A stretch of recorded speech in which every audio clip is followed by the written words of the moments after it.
I've been flipping houses in rural West Virginia for about 12 years, buying distressed properties at tax auctions and county sales and either fixing them up for resale or stripping them for the materials, which in these mountains often means hand-hewn chestnut beams and old-growth hardwood flooring and stone that's worth more removed and sold than left in place as part of a structure nobody wants to buy.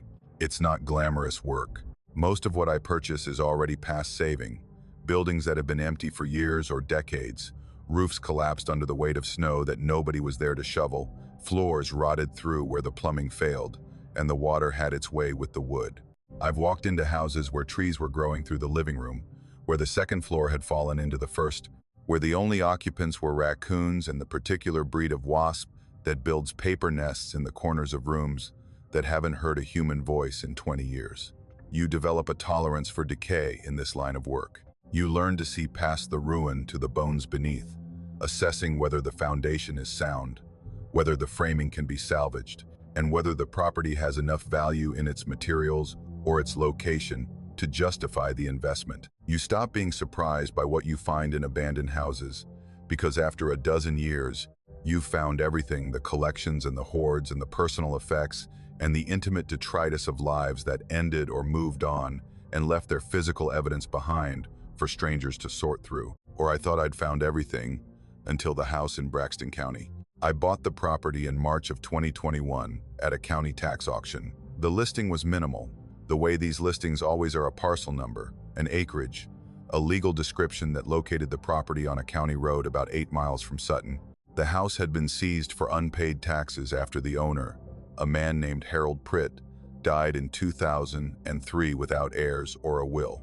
The property had sat in county custody since then, accruing fees and deteriorating, one of hundreds of parcels across rural West Virginia that fall into the gap between private ownership and public use, too expensive to maintain and too worthless to attract buyers.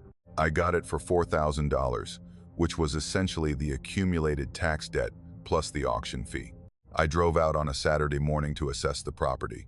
The county road was paved but narrow, winding through a hollow along a creek that I later learned was a tributary of the Elk River. The driveway was on the left, marked by a mailbox that had rusted off its post and was lying in the ditch, the name Pritt still legible in faded adhesive letters. The driveway itself was gone, reclaimed by 18 years of unchecked growth, a quarter-mile corridor of saplings and briars and honeysuckle that had closed over the gravel like a wound healing. I'd brought a machete, which is standard equipment for this kind of work, and I spent 45 minutes cutting my way up the driveway toward the house, which I could glimpse through the canopy as a flash of white clapboard and a dark roofline. The house was a small 2-story frame structure, probably built in the 1940s based on the construction style, sitting on a poured concrete foundation in a clearing that the forest was steadily shrinking from all sides. White clapboard siding, green asphalt shingle roof, a covered front porch with turn posts, and a simple railing. The exterior paint was peeling, but the wood beneath was mostly sound. The roof was sagging in the middle but intact, with no visible holes. The windows were clouded but unbroken.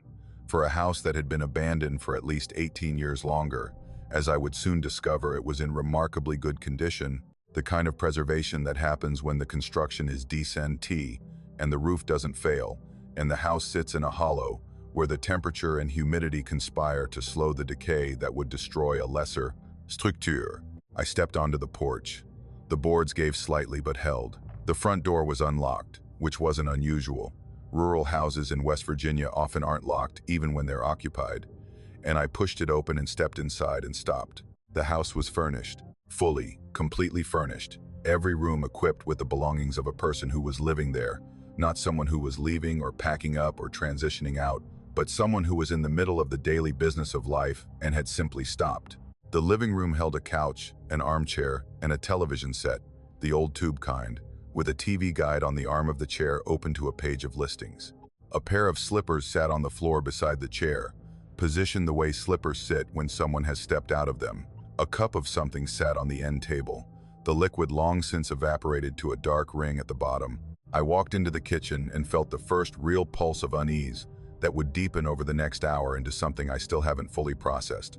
The kitchen table was set for one. A plate sat at the single place setting, and on the plate were the desiccated remains of a meal. I couldn't identify what it had been. Time and desiccation had reduced the food to brown, shrunken shapes that held their general form, but had lost all color and moisture, mummified by the dry air of a house that had been sealed for years. A fork lay across the plate at an angle, set down between bites, the way you rest a fork when you're pausing to drink or to adjust your napkin or to listen to something. A glass stood beside the plate with a tide line of residue marking where the liquid had been. A napkin, cloth, was folded beside the plate, and it was half unfolded, as if someone had been in the process of placing it in their lap when they'd stopped. The stove had a pot on it, cast iron, the heavy kind that people in these mountains have used for generations. The pot was empty, the interior scorched black from whatever had been in it, cooking down to nothing, and then continuing to heat until the burner was turned off or the fuel ran out. The stove was electric. The power was off. The burner had been on when the power stopped, whenever that was. The calendar on the wall beside the refrigerator was turned to September 1987. I stood in that kitchen and looked at the calendar and did the math. Harold Pritt had died in 2003, which was when the county had taken the property. But the calendar said September 1987, which meant the house had been frozen in that month for 16 years before Harold officially died. 16 years of a meal sitting on a plate, a fork resting between bites, a pot scorching on a stove, a glass holding the ghost of whatever Harold had been drinking on a September evening in 1987, when he set down his fork and stood up from the table and left. Or didn't leave. Or something happened that interrupted the simple mechanics of eating dinner and arrested the entire house in the moment of interruption. I walked through every room. Each one confirmed the same narrative. The living room, with its slippers and its TV guide, open to September 14 to 20, 1987. The bathroom, where a bath had been drawn and never used, the water evaporating over the years and leaving a mineral ring in the tub that marked the high water line like a geological stratum. A towel hung over the shower rod. A bar of soap sat in the dish, cracked and faded but still holding its shape. A razor and a can of shaving cream stood on the shelf above the sink, arranged with the particular neatness of a man who lived alone and kept his space orderly. The upstairs bedroom was the worst, not because of anything dramatic, but because of the intimacy of what it showed. The bed was a double, and it was made on the right side, the covers pulled tight and smooth, the pillow fluffed, the careful work of someone who made their bed every morning as a matter of habit. The left side was slept in.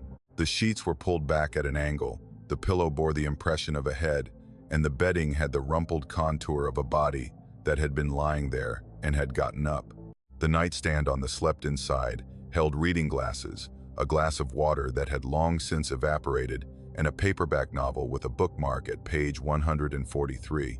Harold Pritt had gone to bed one night in September of 1987. He'd read to page 143 of his book. He'd taken off his glasses and placed them on the nightstand, set the book down, turned off the lamp, and gone to sleep. And then he'd gotten up at some point and gone downstairs, and the bed had never been made, and the book had never been finished, and the glasses had never been put on again. I checked the county records when I got home. Harold Pritt's death certificate listed the date of death as June 2003, the cause of death as undetermined, and the body discovered by a county utilities worker checking a water meter. The death certificate noted that the body was found on the property, but didn't specify where. The coroner's report, which I obtained through a public records request, stated that the remains were skeletal, consistent with a death occurring years before discovery, and that the exact date of death could not be determined. Estimated time of death, unknown. The report noted that the condition of the house suggested the deceased had been absent from the residence for an extended period before death. Absent from the residence.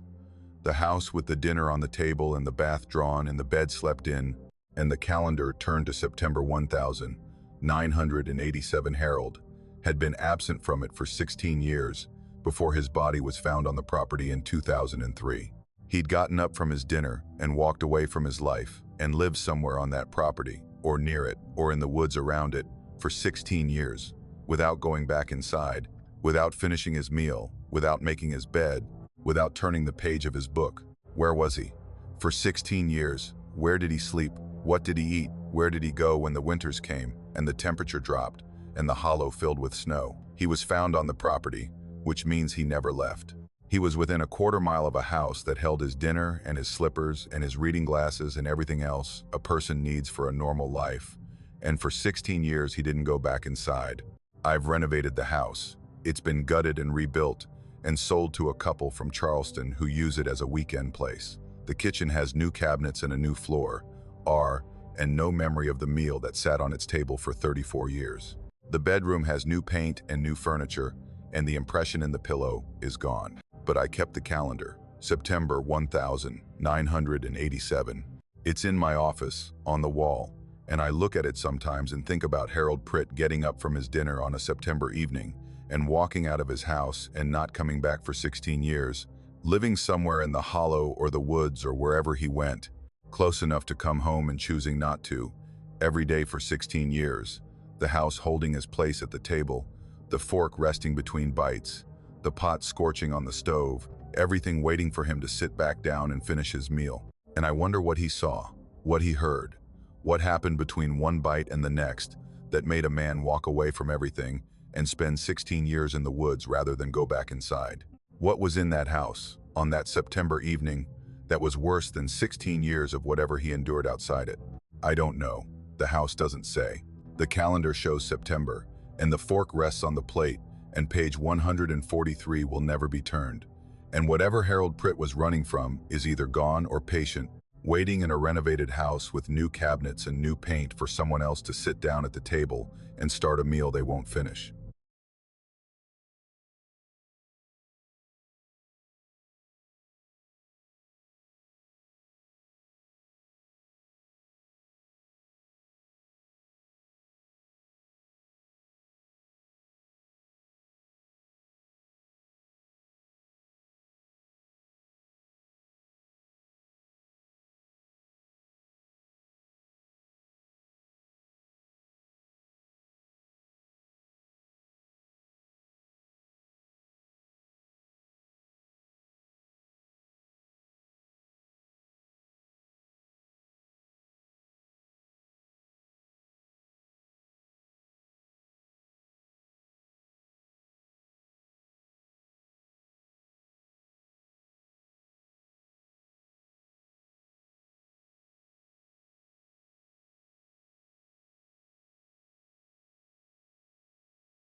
Our grandmother died in February of 2019, 3 weeks after her 91st birthday, in the house where she'd lived for 67 years.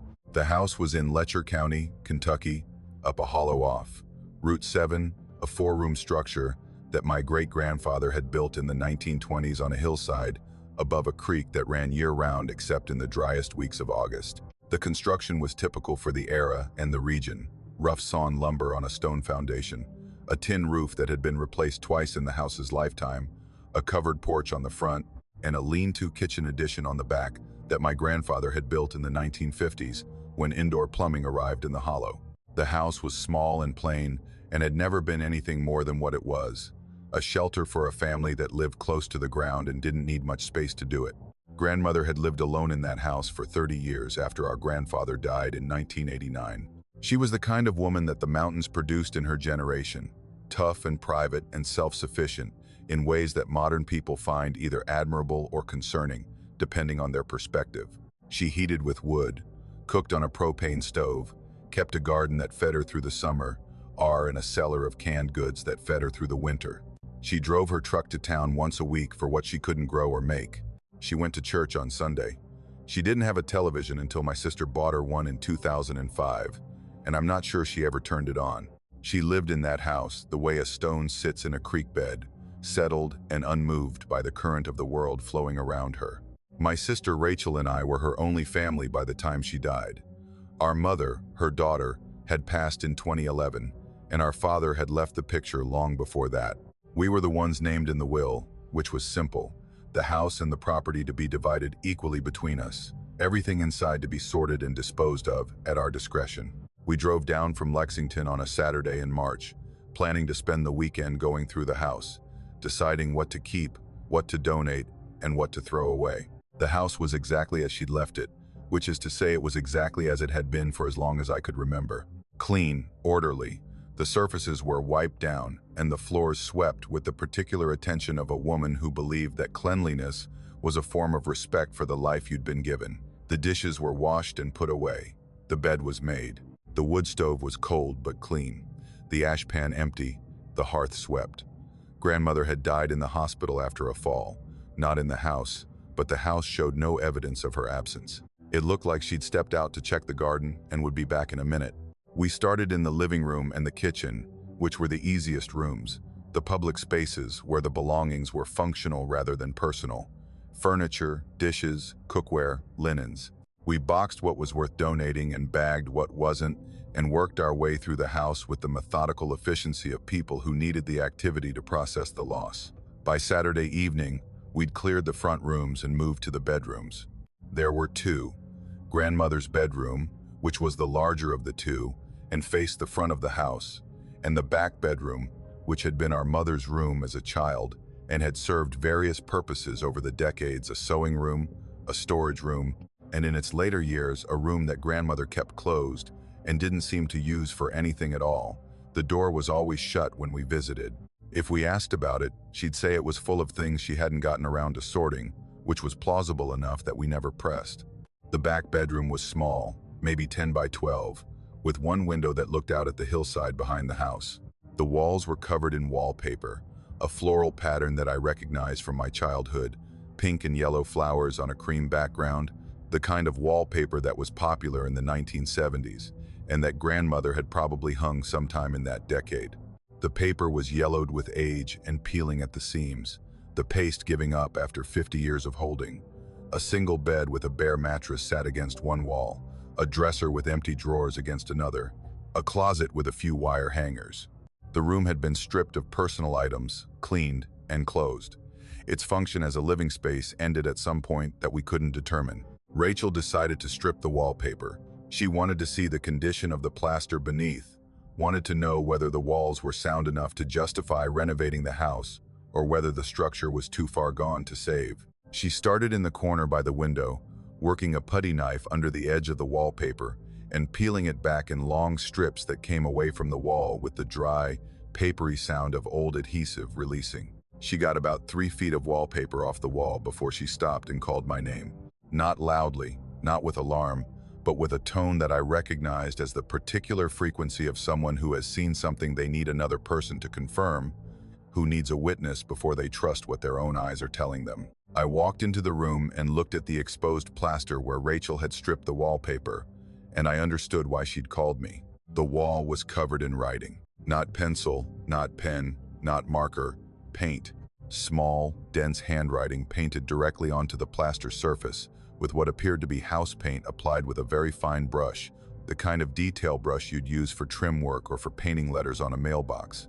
The writing was dark brown or black, hard to tell against the off-white plaster, and it covered every inch of the exposed surface in neat horizontal rows, floor to ceiling, edge to edge, the letters maybe a quarter-inch tall, packed so tightly that from a distance the wall looked textured rather than written on.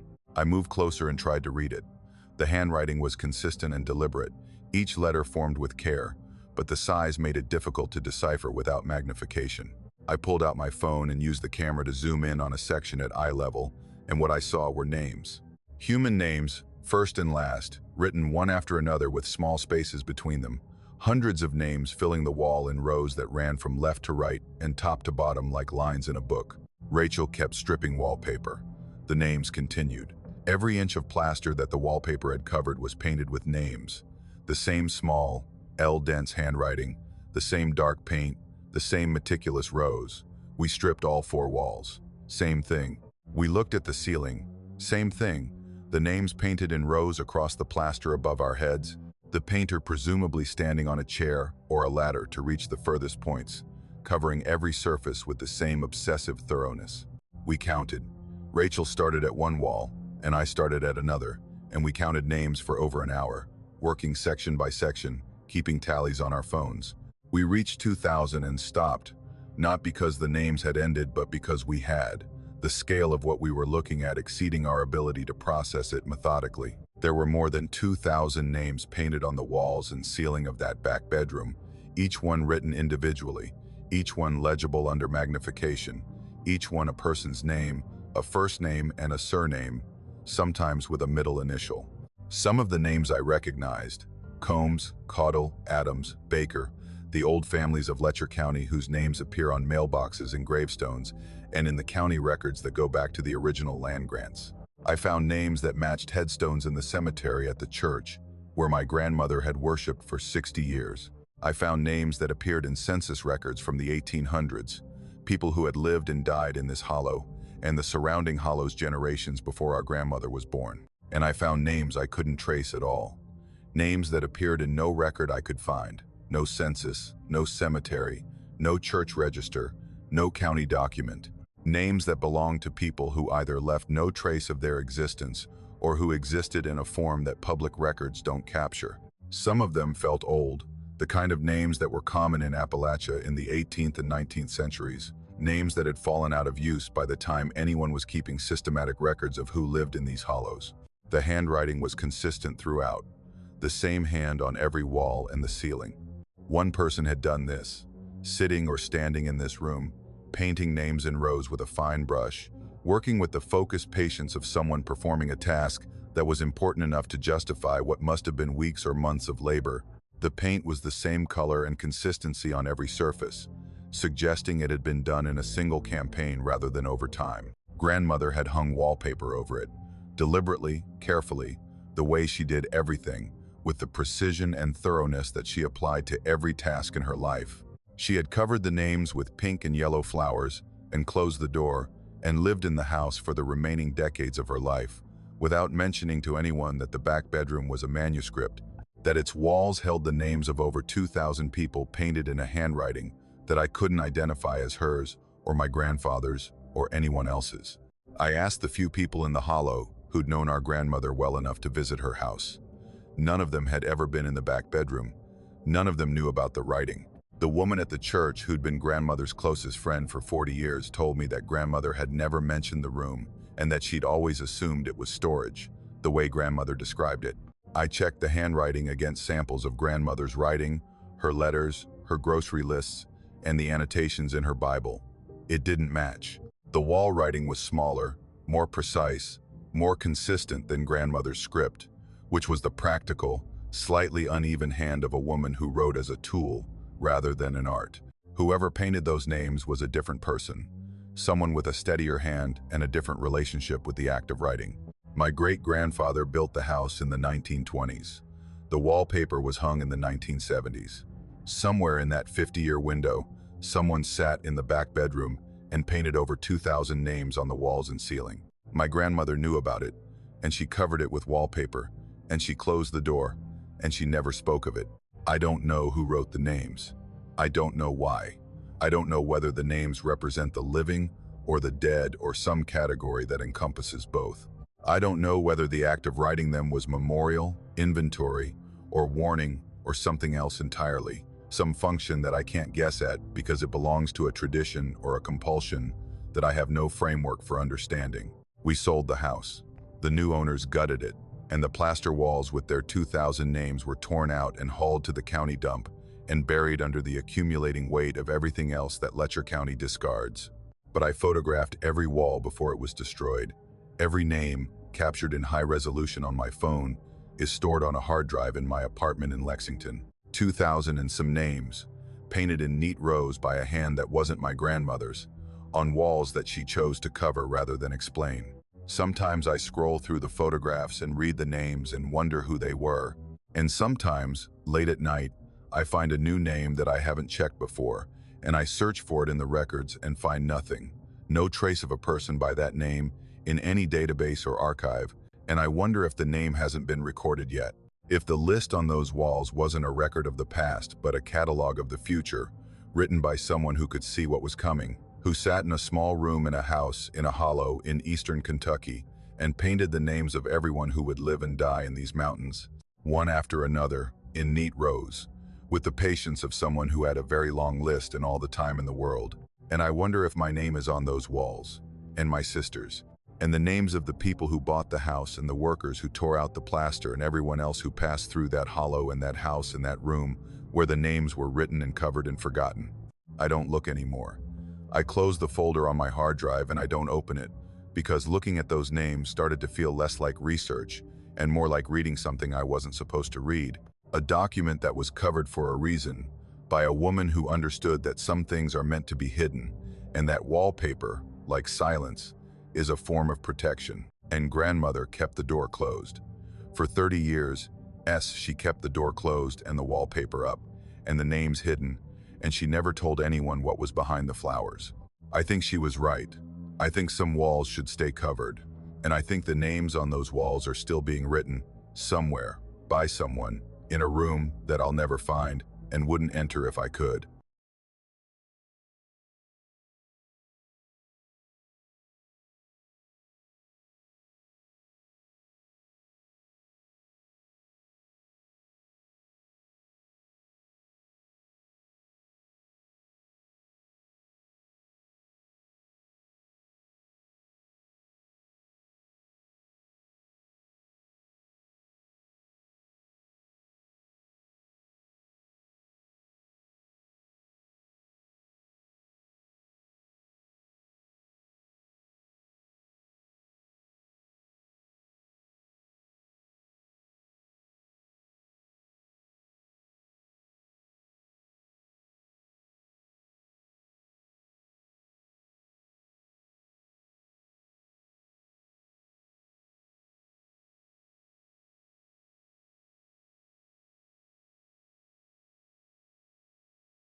I bought the farmhouse in the fall of 2018 at an estate auction that nobody seemed particularly interested in attending. The property had been in the same family for 4 generations. The last owner, a woman named Edith Calhoun, who'd been moved to an assisted living facility in Harrisonburg in 2007 when her health declined past the point where living alone in a house 6 miles from the nearest neighbor was tenable.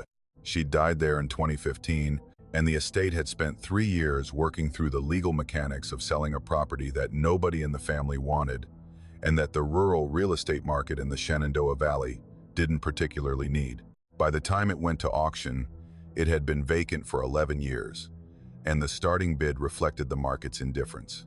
I paid $62,000 for a house, a barn, and 18 acres.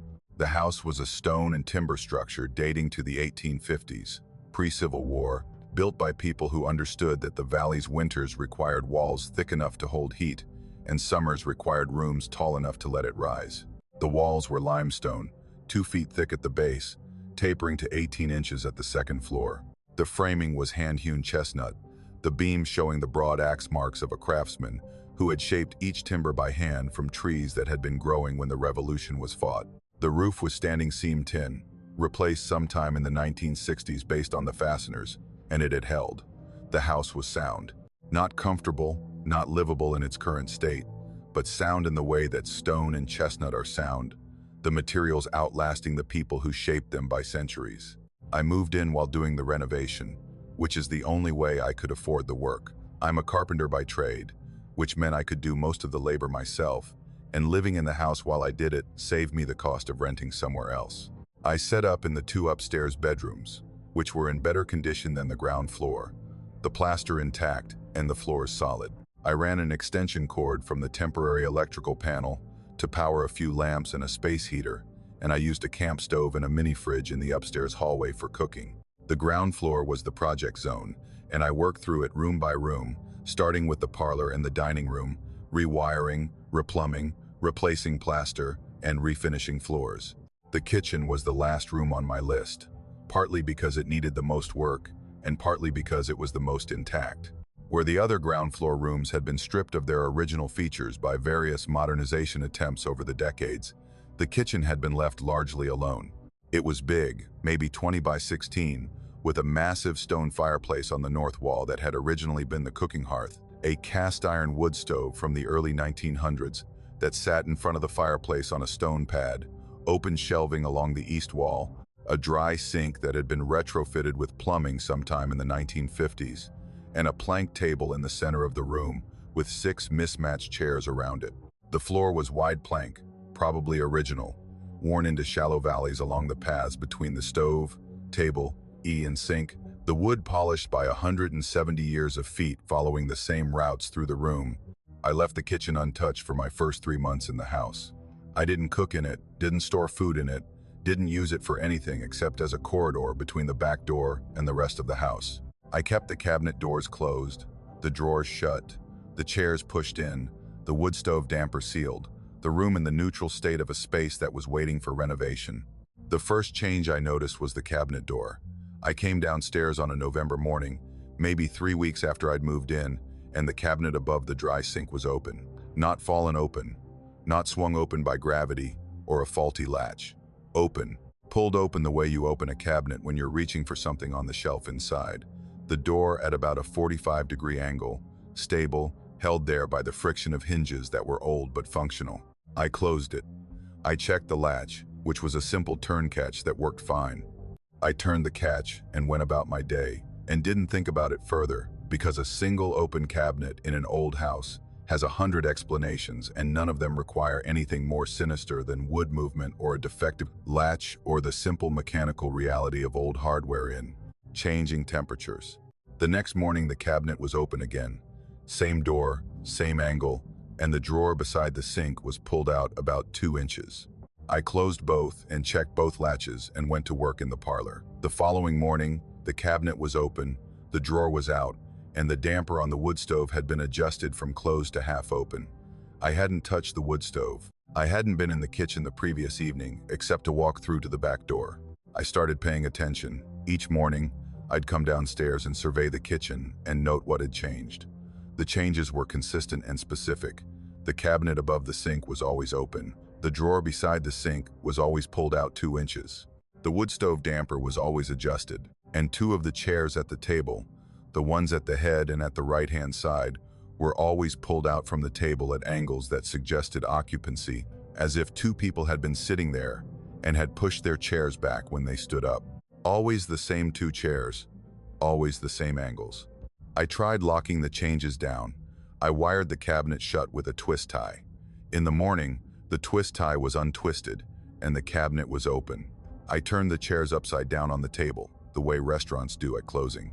In the morning, the 2 chairs were right side up on the floor, pulled out at their usual angles, and the other 4 remained inverted on the table exactly as I'd left them. Whatever was moving, the chairs knew which 2 it wanted and didn't touch the rest. I set up a camera. A battery-powered trail camera, the same type I'd used for wildlife monitoring, was mounted on a shelf in the corner of the kitchen with a clear view of the table, the stove, the sink, and the cabinets. I set it to take a photograph every 3 seconds, all night, from the time I went upstairs until the time I came down in the morning. The first night's card contained over 7,000 images. I loaded them onto my laptop and scrolled through them with the patient attention of a man who needed an answer. The images were time-stamped and sequential, with 3-second intervals from 10 p.m. to 7 a.m. For the first 4 hours, nothing changed. The kitchen sat in the gray-green palette of the infrared sensor, everything in its place. Cabinets closed, chairs pushed in, damper sealed. Frame after frame of a still, empty kitchen. At 2:14 a.m., the cabinet was open. Not opening, not in the process of moving. Closed in one frame, open in the next. 3 seconds between images. And somewhere in those 3 seconds, the cabinet door had moved from closed to its 45-degree position without any visible cause. No hand, no figure, no shadow, no blur of motion. The door was simply closed and then opened, as if the state had changed without the transition, as if the cabinet existed in 2 conditions and had switched from one to the other between frames. I went through the rest of the images with the focus of someone who needed to understand what they were looking at. At 2:14, the cabinet opened. At 2:17, the drawer pulled out. At 2:23, the damper shifted. At 2:31, the first chair moved, the one at the head of the table, pulling back from the table to its usual angle. At 2:34, the second chair moved. Every change occurred between frames, in the 3-second gaps between photographs, with no visible mechanism and no visible presence. The kitchen was performing its changes in the dark, adjusting itself into the configuration that I found every morning, and it was doing it with a precision that suggested not randomness but sequence, a specific order of operations that began with the cabinet and ended with the chairs.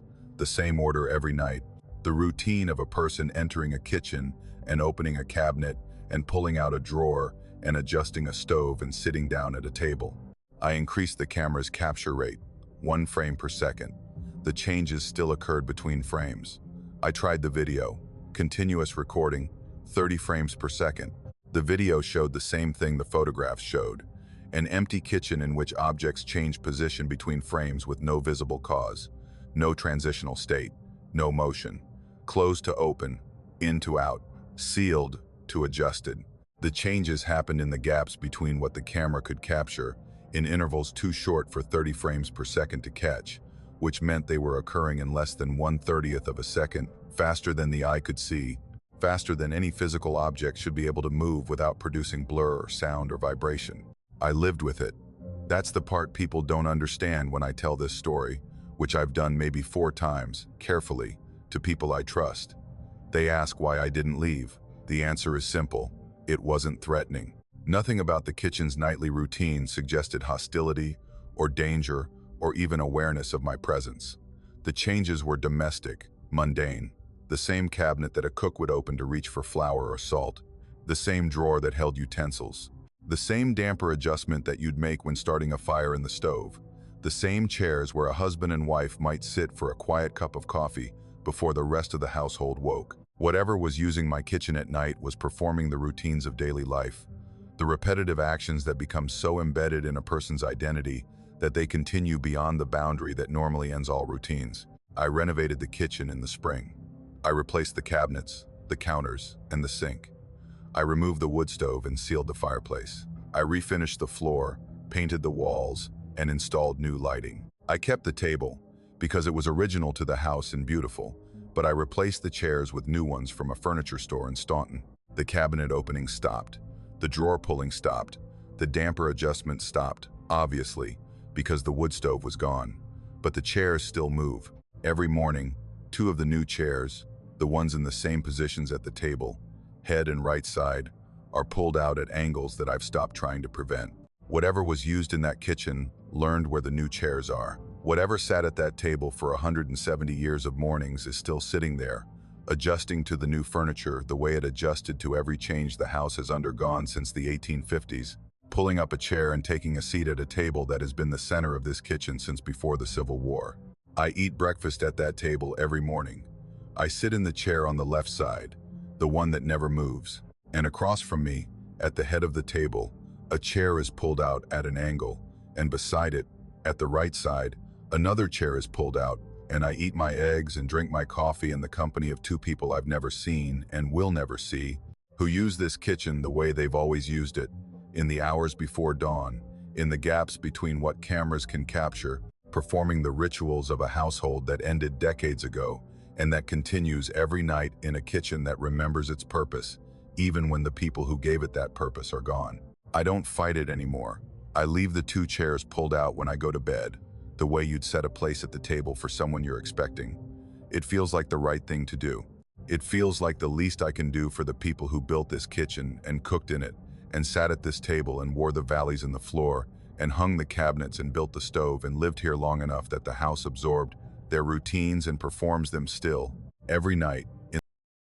I've been inspecting houses in rural western North Carolina for 15 years, which is long enough to have crawled through every kind of space that residential construction produces, from the immaculate crawl spaces of new builds to the terrifying basements of pre-Civil War structures, where the foundation walls are dry stacked stone and the floor joists are logs that still have bark on them, and the air smells like 2 centuries of damp earth and the slow decomposition of whatever died down there and was never removed. The work requires a particular temperament, a comfort with tight spaces and dark places, and the general condition of neglect that characterizes most of the structures I'm hired to evaluate.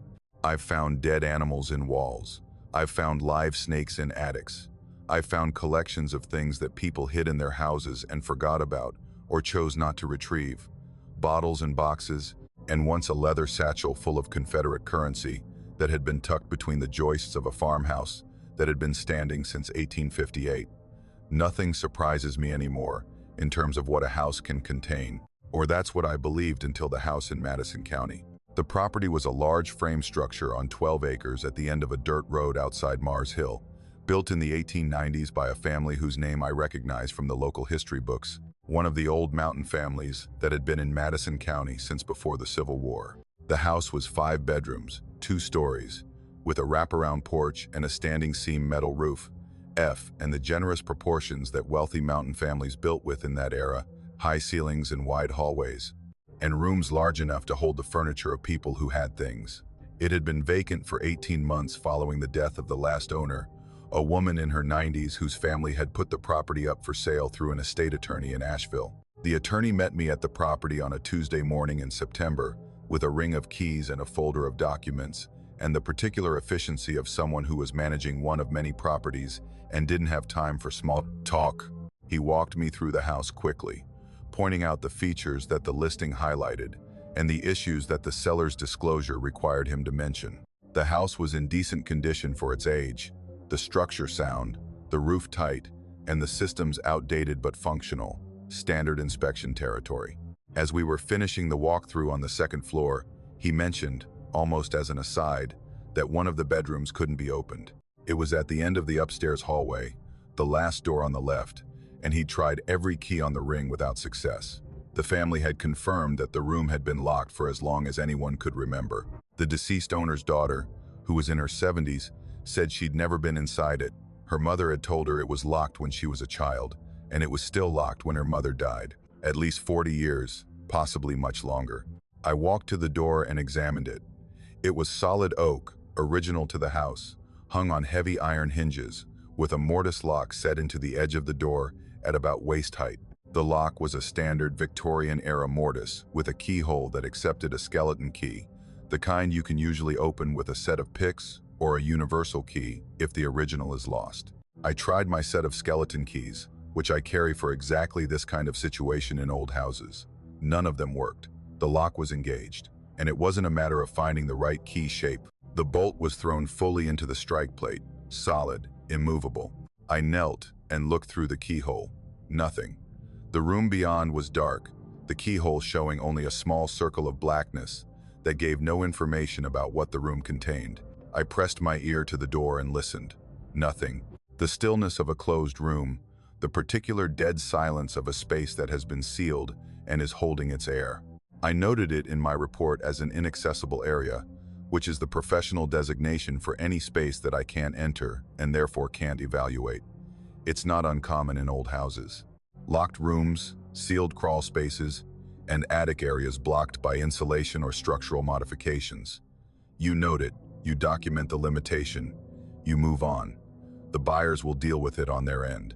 The buyers were a young couple from Asheville, early 30s, the kind of people who buy old mountain houses with renovation plans and more enthusiasm than experience. They purchased the property and moved in, about 3 weeks after closing, and hired a locksmith to open the room. The locksmith called me. His name was Garrett, a man I'd worked with on several properties over the years, a quiet professional who'd been opening locks in Madison County for 2 decades. He called me on a Thursday evening, and his voice had a quality that I recognized not as fear, but as the particular carefulness of someone who has encountered something they don't fully understand, and is choosing their words with more than usual precision. He told me he'd open the door. The lock, he said, was a high-quality Victorian mortise in good working condition, not corroded, not seized, not damaged. The bolt was fully engaged in the strike plate, thrown from the inside. He emphasized this. The lock could only be engaged from inside the room. There was no exterior keyhole mechanism that would allow someone to lock the door from the hallway. The lock was designed to be operated from within the room, by someone standing inside, turning the thumb turn on the interior face of the lock. Someone had been inside that room, had turned the lock, and had either stayed inside or had left by some means other than the door.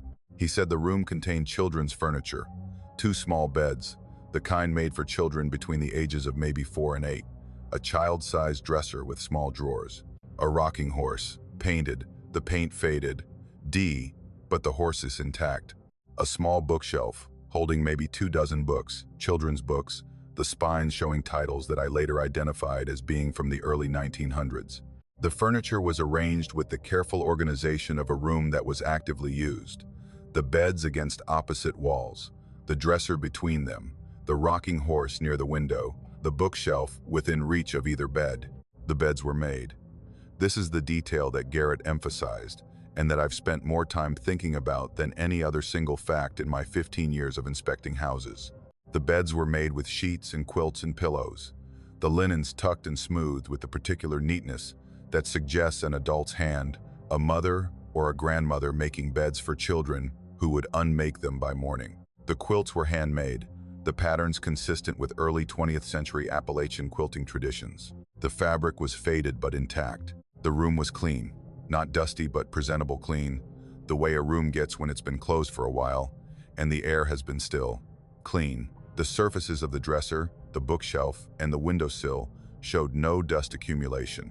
The floor, which was the same wide plank hardwood as the rest of the second floor, was free of the grit and debris that settles in any room over time, even a sealed one. A room that had been locked for 40 years or more should have had decades of accumulated dust, cobwebs in every corner, and the particular gray film that settles on surfaces in unventilated spaces. This room had none of that. It looked, Garrett said, like someone had cleaned it recently, like someone was maintaining it. The air smelled like children. Garrett said this last, and he said it quietly, and I could tell from his voice that this was the detail that had prompted him to call me. The room smelled like soap and clean cotton, and the warm, particular scent of small sleeping bodies. The smell that any parent recognizes from leaning over a sleeping child's bed, the biological warmth of young skin and clean hair, and the faintly sweet breath of children in deep sleep. The room smelled inhabited, recently, by children, in a house where no children had lived for decades, in a room that had been locked from the inside for at least 40 years. The pillows showed impressions, both of them, shallow oval depressions in the center of each pillow, the kind of impression that a small head makes over the course of a night's sleep, pressed into the filling by the weight of a skull and the hours of stillness. The sheets on both beds were pulled back on one side, folded down at an angle. The way sheets look when someone has gotten out of bed in the morning and hasn't made the bed yet, the covers drawn back just enough to allow a small body to slip out. 2 children had been sleeping in that room. That's what every physical detail communicated.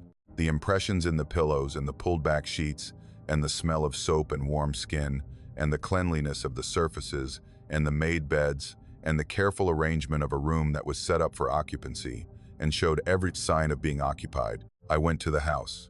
I went the day after Garrett called, with his permission and the buyer's permission, and I stood in that room, and I looked at the beds and the pillows and the rocking horse and the shelf of books, and I smelled what Garrett had described, the warm scent of children that was fading now that the door was open, dissipating into the hallway, the sealed atmosphere of the room mixing with the air of the house and losing its character. I checked the room for other exits. One window, painted shut, the paint seal unbroken, the hardware locked from inside. No closet door, no panel, no hatch, no access point to any other space. 4 walls, a floor, a ceiling, a door, a window. The door had been locked from the inside. The window had been sealed from the inside. There was no way out of the room that didn't involve unlocking the door or breaking the window, and neither had been done. Someone had locked themselves in this room, or someone had been locked in this room by a mechanism that could only be operated from inside, which is a contradiction that I cannot resolve. And the room had been maintained, kept clean, the beds made, the surfaces dusted, by someone who was either inside a locked room for 40 years, or who could access the room without using the door or the window. The buyers use it as a guest room now. New furniture, new paint, new curtains. The children's things were donated to a historical society in Asheville. The lock was replaced with a modern knob set that locks from both sides. I've never told them what Garrett told me about the pillows or the smell. They didn't ask, and I didn't volunteer, because some things about a house are better left unexamined, better left in the category of previous history that doesn't affect the current occupants. But sometimes I think about those 2 beds, made by an adult's hands, slept in by children's heads, in a room locked from the inside for 40 years in a house where no children lived. I think about the impressions in the pillows and the sheets pulled back, and the smell of soap and warm skin. And I think about 2 children getting up in the morning, sliding out from under their quilts, their small feet touching the cold hardwood floor, standing in a room that is clean and warm and cared for, a room that someone has maintained for them in a house where they are remembered, even if they are not understood. And I wonder where they go during the day, while the room is empty and the door is locked, and the house stands in its 12 acres at the end of a dirt road. And I wonder where they come from at night, when the pillows receive the weight of small heads, and the sheets are pulled back, and the room fills with the warm scent of sleeping children. And I wonder who makes the beds in the morning after they get up, who tucks the sheet, smooths the quilts, fluffs the pillows, cleans the surfaces, and maintains the room for the next night's use. Who has been doing this for 40 years or more, in a locked room, in an empty house, with the devoted attention of someone who is taking care of children who no longer need physical care but who receive it anyway, every night, in a room. I run an estate sale company that operates primarily in the coalfield counties of Southwest Virginia, the string of small towns and hollows that runs along the Kentucky border from Wise County to Lee County, a region that has been losing population for decades as the coal industry has contracted and the young people have left for places with more opportunity and less dust in the air. The work is steady because people are still dying, even in places where fewer people are living, and the possessions of the dead have to go somewhere, and my company is the somewhere. We come into a house after the family has taken what they want, and we catalog everything else, price it, and sell it, either at an on-site sale or through our online auctions. It's intimate work. You handle objects that someone touched every day of their life, the coffee mug they drank from every morning, the chair they sat in every evening, the quilt they pulled over their shoulders when the house got cold. You develop a respect for the accumulation, for the way a life leaves its residue in objects, and you learn to work with the quiet professionalism that the dead deserve. even if they're not there to appreciate it. In November of 2022, I was cataloging the contents of a house in Wise County, near the town of Coburn, that had belonged to a woman named Alma Deal who had died at 93. The house was a two-story frame structure in a hollow off the main road, the kind of house that the coal towns produced in their prosperous years, well-built and spacious by mountain standards, with enough rooms to hold the accumulation of a woman who had lived in the same house for 70 years and had never thrown anything away. Her family, a son in Kingsport and a daughter in Roanoke, wanted everything sold. They'd taken the jewelry and a few pieces of furniture and left the rest to me. The house was full in the way that only houses occupied by elderly people who've lived alone for decades can be full. Every surface covered, every drawer packed, every closet and cabinet and shelf loaded with the objects that a long life gathers. Dishes and linens and tools and books and clothing, and the particular category of items that I call the archaeology of daily life, the mundane objects that accumulate not because they're valued, but because they're never discarded, the rubber bands and bread ties and empty jars and magazines and catalogs that pile up in corners and drawers until they become a geological record of the years. I worked through the house systematically, room by room, the way I always do. The ground floor took 3 days. The second floor took 2. The attic was the last area, accessed through a pull-down staircase in the upstairs hallway, a hot, close space under the roof where the insulation was minimal and the temperature followed the outside air with almost no buffer. The attic contained the usual: Christmas decorations in boxes, old luggage, a sewing machine in a cabinet, clothing and garment bags, mothballed and forgotten, and boxes of photographs. Photographs are common in these houses. Every old house in Appalachia contains them, loose in boxes, mounted in albums, framed on walls, the visual record of families that lived in these mountains for generations. I've handled thousands of old photographs in my career, and I've learned to sort them efficiently, separating the ones with historical or artistic value from the snapshots and duplicates that make up the bulk of any collection. The box I found in Alma Deal's attic was different from the usual. It was a wooden box, maybe 18 inches square and 8 inches deep, well made, with a hinged lid and a simple clasp. Inside, wrapped individually in tissue paper, were photographs, formal portraits, black and white, printed on heavy photographic paper with the rich tonal range of professional studio work. They were beautiful images, technically accomplished, showing subjects posed against plain backgrounds with the careful lighting and composition that characterized professional portrait photography in the 1930s and 1940s. There were 42 of them. Each showed a single subject, seated or standing, dressed in what was clearly their best clothing, the suits and dresses that mountain people wore for church and funerals and formal occasions. The subjects ranged in age from young adults to the elderly, both men and women, and they shared enough facial similarity that I could identify them as members of the same extended family. The Deal family, presumably, or their close relations, posed for portraits over what appeared to be a span of maybe 15 years based on the changing photographic styles. Each photograph had writing on the back, pencil, in a neat small hand, noting the subject's name and a date: Thomas Henry Deal, March 1938. Lila Fay Combs Deal, August 1940. William Irvin Deal, January 1943. And so on. 42 photographs, 42 names, 42 dates.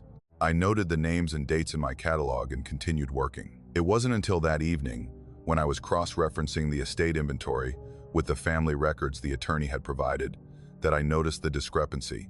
The family records included a genealogical document, a typed family tree that the estate attorney said had been prepared by the family for probate purposes. It listed names, birth dates, death dates, and relationships for 3 generations of the Deal family. I was using it to identify items of potential family significance that the son and daughter might want to reconsider selling. Thomas Henry Deal, born 1889, died February 1938. The photograph on the back said March 1938, 1 month after his documented death. I checked the next one, Lila Fay Combs Deal, born 1895, died June 1940. The photograph was dated August 1940, 2 months after death. William Irvin Deal, born 901. Died November 1942. Photograph dated January 1943, 2 months after death. I went through all 42 photographs. Every single one was dated after the subject's documented date of death. The intervals varied, some were weeks, some were months. One, a photograph of a young woman named Pearl Deal, who had died in childbirth in 1936, was dated 1939, 3 years after her death. But the pattern was consistent and absolute. Not a single photograph was dated during the subject's lifetime. Every portrait in that box was made after the person it depicted had died. I checked the death records more carefully, looking for errors in the genealogical document, misrecorded dates, the kind of clerical mistakes that are common in rural records from that era. I found none. The death dates matched the county records, the cemetery records, and the church records. Thomas Henry Deal died in February 1938 and was buried in the family cemetery on the ridge above the hollow. His photograph, showing a man in a dark suit seated in a chair with his hands folded in his lap, eyes open, expression solemn, was taken in March 1938, a month after the funeral. I looked at the photographs more carefully. The subjects were posed and lit with professional skill, their clothing neat, their hair arranged, their expressions carrying the particular gravity that people brought to formal portraits in that era. They looked alive. They looked like people sitting for photographs, holding still for the long exposures that the equipment of the day required, their eyes focused on the camera with the patient solemnity of mountain people who understood that a portrait was a serious occasion.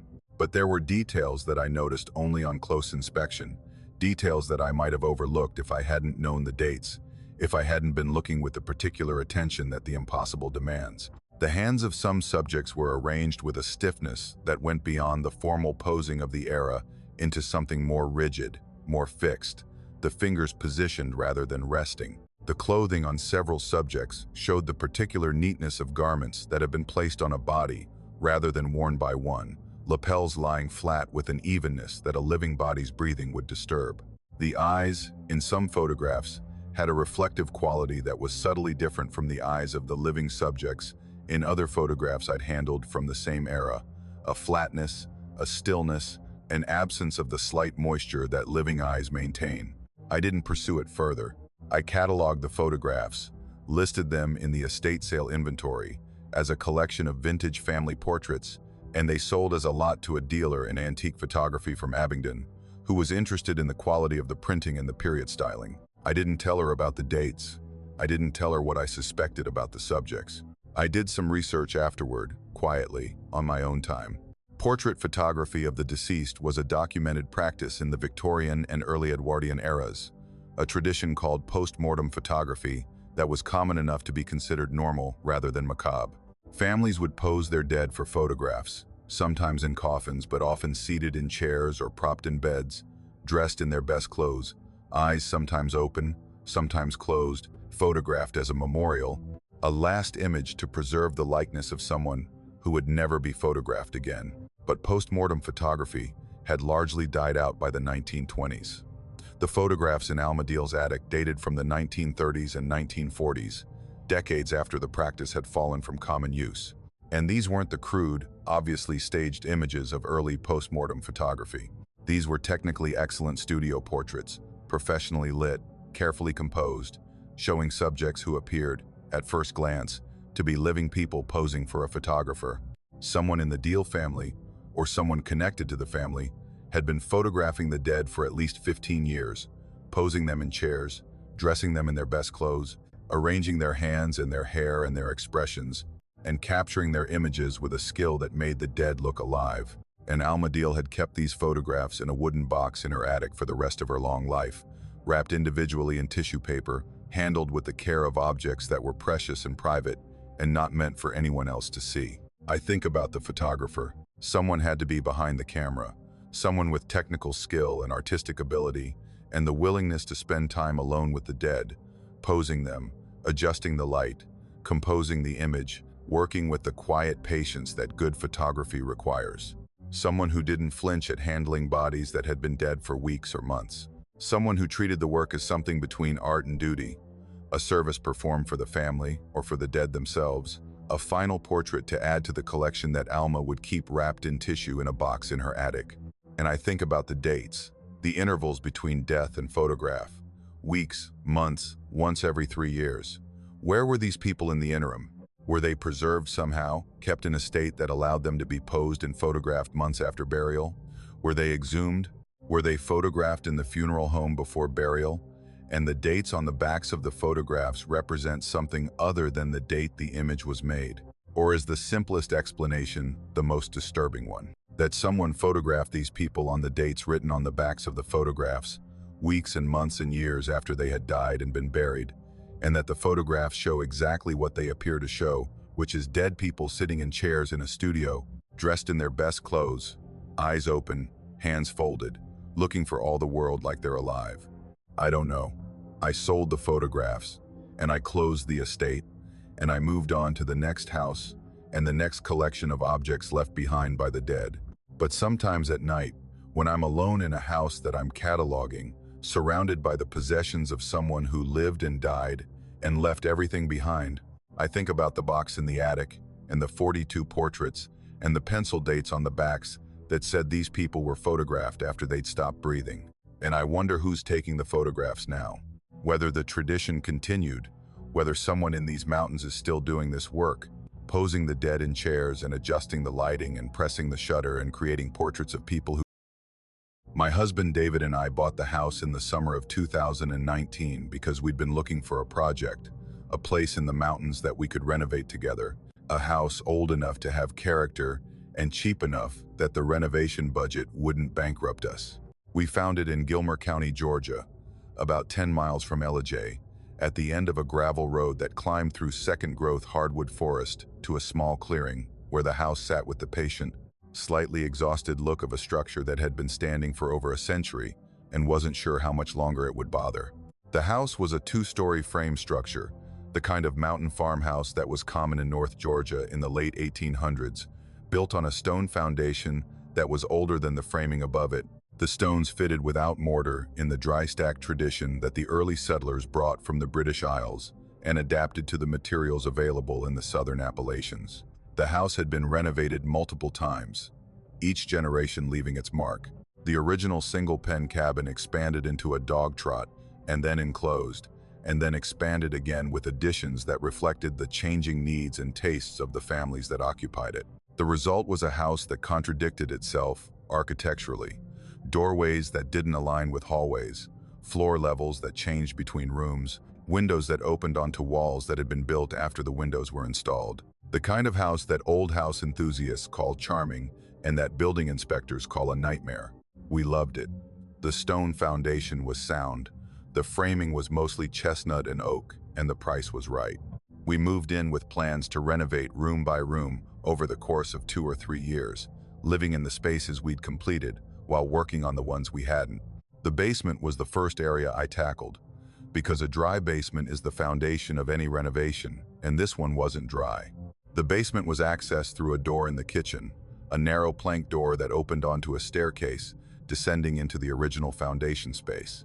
The staircase was stone, the treads cut from the same material as the foundation walls, worn smooth by a century of use, narrow and steep in the way that utilitarian stairs in old houses always are, built for function rather than comfort. 12 steps from the kitchen to the cellar floor. I counted them every time, the way you count steps in a dark staircase, your body memorizing the rhythm so your feet know when to expect the floor. The cellar was small, maybe 8 feet by 12, with a dirt floor and rough stone walls and a ceiling of hand-hewn chestnut beams that supported the kitchen floor above. The space was damp, the stone walls seeping in places, the dirt floor showing the dark stain of moisture that rose from the ground below. Standard root cellar construction, the kind of space that every mountain farmhouse had, was used for storing potatoes and canned goods and anything else that needed the consistent cool temperature that the earth provides. A wooden shelf unit stood against the far wall, the shelves empty, the wood soft with decades of damp. I moved the shelf unit on my 3rd day of work in the cellar. I was planning to install a sump pump in the far corner, which seemed to be the lowest point of the floor, and the shelf was in the way. It was heavy but not anchored, and I dragged it away from the wall, expecting to find damp stone and dirt behind it. I found stairs. The staircase continued. Behind where the shelf had been, in the far corner of the cellar, the stone treads descended further into the ground. The same construction as the stairs from the kitchen, the same width, the same angle, the same rough-cut stone walls closing in on both sides. The stairs went down. I stood at the top of the continuation and looked down. My work light illuminated the first few steps clearly, the stone worn less than the stairs above, suggesting less use, but showing the same construction technique, the same hand of the same builder, who had cut the stairs from kitchen to cellar. The stairs descended at the same angle into darkness that my work light couldn't penetrate. I got my flashlight, the heavy-duty LED that I used for inspection work, and I started down. The air temperature dropped with each step, noticeably, measurably, the damp cool of the cellar giving way to a deeper cold that felt less like underground temperature and more like refrigeration, a chill that went into my clothes and my skin and settled against my bones. I counted steps, 14. 14 more treads below the cellar floor, each one the same dimensions as the 12 above, cut from the same stone, set into the same walls, descending at the same angle. At the bottom of the 14th step, the staircase reached a landing, a flat area, maybe 4 feet square, where the stairs turned 90 degrees to the left and continued down. I stood on the landing and pointed my flashlight down the next flight and saw more steps, disappearing into darkness at the same angle, the stone walls continuing, the construction consistent, the stairs going down with the steady determination of a structure that was built to reach something and hadn't reached it yet. The air on the landing was cold, not cellar cold, not underground cold, but a different kind of cold, a cold that had a quality of movement to it, a steady exhalation rising from the depths below the landing, flowing up the staircase, the way warm air flows up a chimney, except this was cold air flowing upward, which meant the space below was colder still, cold enough to generate its own convection, cold enough to push air up a staircase and into a cellar and through a kitchen door if the door were left open. And with the cold came a sound, low at the threshold of hearing, more felt than heard, a rhythmic pulse that I registered in my chest and my throat rather than my ears. Not mechanical, not the hum of equipment or the vibration of water in pipes, organic. A slow, deep, rhythmic sound that rose from below with the cold air and that had the quality of breathing or of a heartbeat or of something that existed in the space between those two, a vast respiratory or circulatory process happening somewhere below me in a space that the stairs were built to access and that the darkness was protecting from my flashlight and my curiosity. I did not go further. I stood on that landing with my flashlight pointed down the continuing staircase, and I listened to the sound, D, and I felt the cold, D, and I made a decision that was not rational, but that was absolute. Whatever was at the bottom of those stairs was not something I wanted to find. The builder of this house had constructed a staircase that went down further than any residential construction requires, further than any root cellar or storm shelter or storage space, down into the mountain itself, and the space at the bottom was producing cold and sound, and a steady upward flow of air that carried both. And I was standing at the boundary between the known world of my house and something else, something deeper, something that existed below the foundation of a house that had been standing for over a century. I went back upstairs. I closed the kitchen door and sat at the table and drank coffee until my hand stopped shaking, and then I told David. He went down. He's braver than I am in certain ways, more physical, more inclined to confront a thing directly rather than retreat from it and think about it. He took the flashlight and went down the 12 steps to the cellar and the 14 steps to the landing, and he stood there for maybe 2 minutes, and then he came back P, and his face was the color of the stone walls. S, and he said, "We're sealing it." He didn't describe what he'd felt. He didn't describe the sound or the cold or whatever he'd seen when he pointed the flashlight down the continuing staircase. He said, "We're sealing it," and the next day he bought bags of concrete mix and rebar, and he built a form at the top of the continuation, where the cellar floor met the first descending step, and he poured concrete until the staircase was filled from that point to 6 inches above the cellar floor level. He used 20 bags, 4,000 pounds of concrete, filling a staircase that went 14 steps down to a landing, and turned and continued into a darkness that neither of us wanted to measure. The concrete cured. The surface was flat and gray and solid, a plug of stone and steel blocking the stairs that went down too far, sealing whatever was below the landing away from the cellar and the kitchen and the house and the lives we were building in it. For a while, it worked. The cellar felt normal. The kitchen floor above it felt normal. The house did what old houses do, settling and creaking and breathing with the gentle mechanical sounds of a structure, adjusting to weather and temperature, the normal vocabulary of wood and stone responding to the world around it. The sound started about 3 months after the pour, not from the cellar, not from the sealed staircase, from below the kitchen floor, from below the cellar, from somewhere beneath 4,000 pounds of concrete and 14 stone steps, and whatever distance separated the landing from the bottom of a staircase, we'd never fully descended. A sound that I felt in the soles of my feet when I stood in the kitchen, a vibration that was too low for hearing, but too persistent for imagination. The same rhythmic pulse I'd felt on the landing. The same slow, deep, organic beat that rose from below like the heartbeat of the mountain itself. David feels it too. He doesn't talk about it. He doesn't acknowledge it when I mention it. But I've seen him stand in the kitchen and go still. The way you go still when you feel something through the floor that shouldn't be there. The way you hold your breath and listen with your body when your ears aren't giving you enough information. The pulse continues. Every night, sometime after midnight, the kitchen floor vibrates with a rhythm that has nothing to do with the house and everything to do with whatever is at the bottom of the stairs we sealed. The concrete holds. The rebar holds. The plug that David poured into the throat of that staircase holds. But the sound comes through.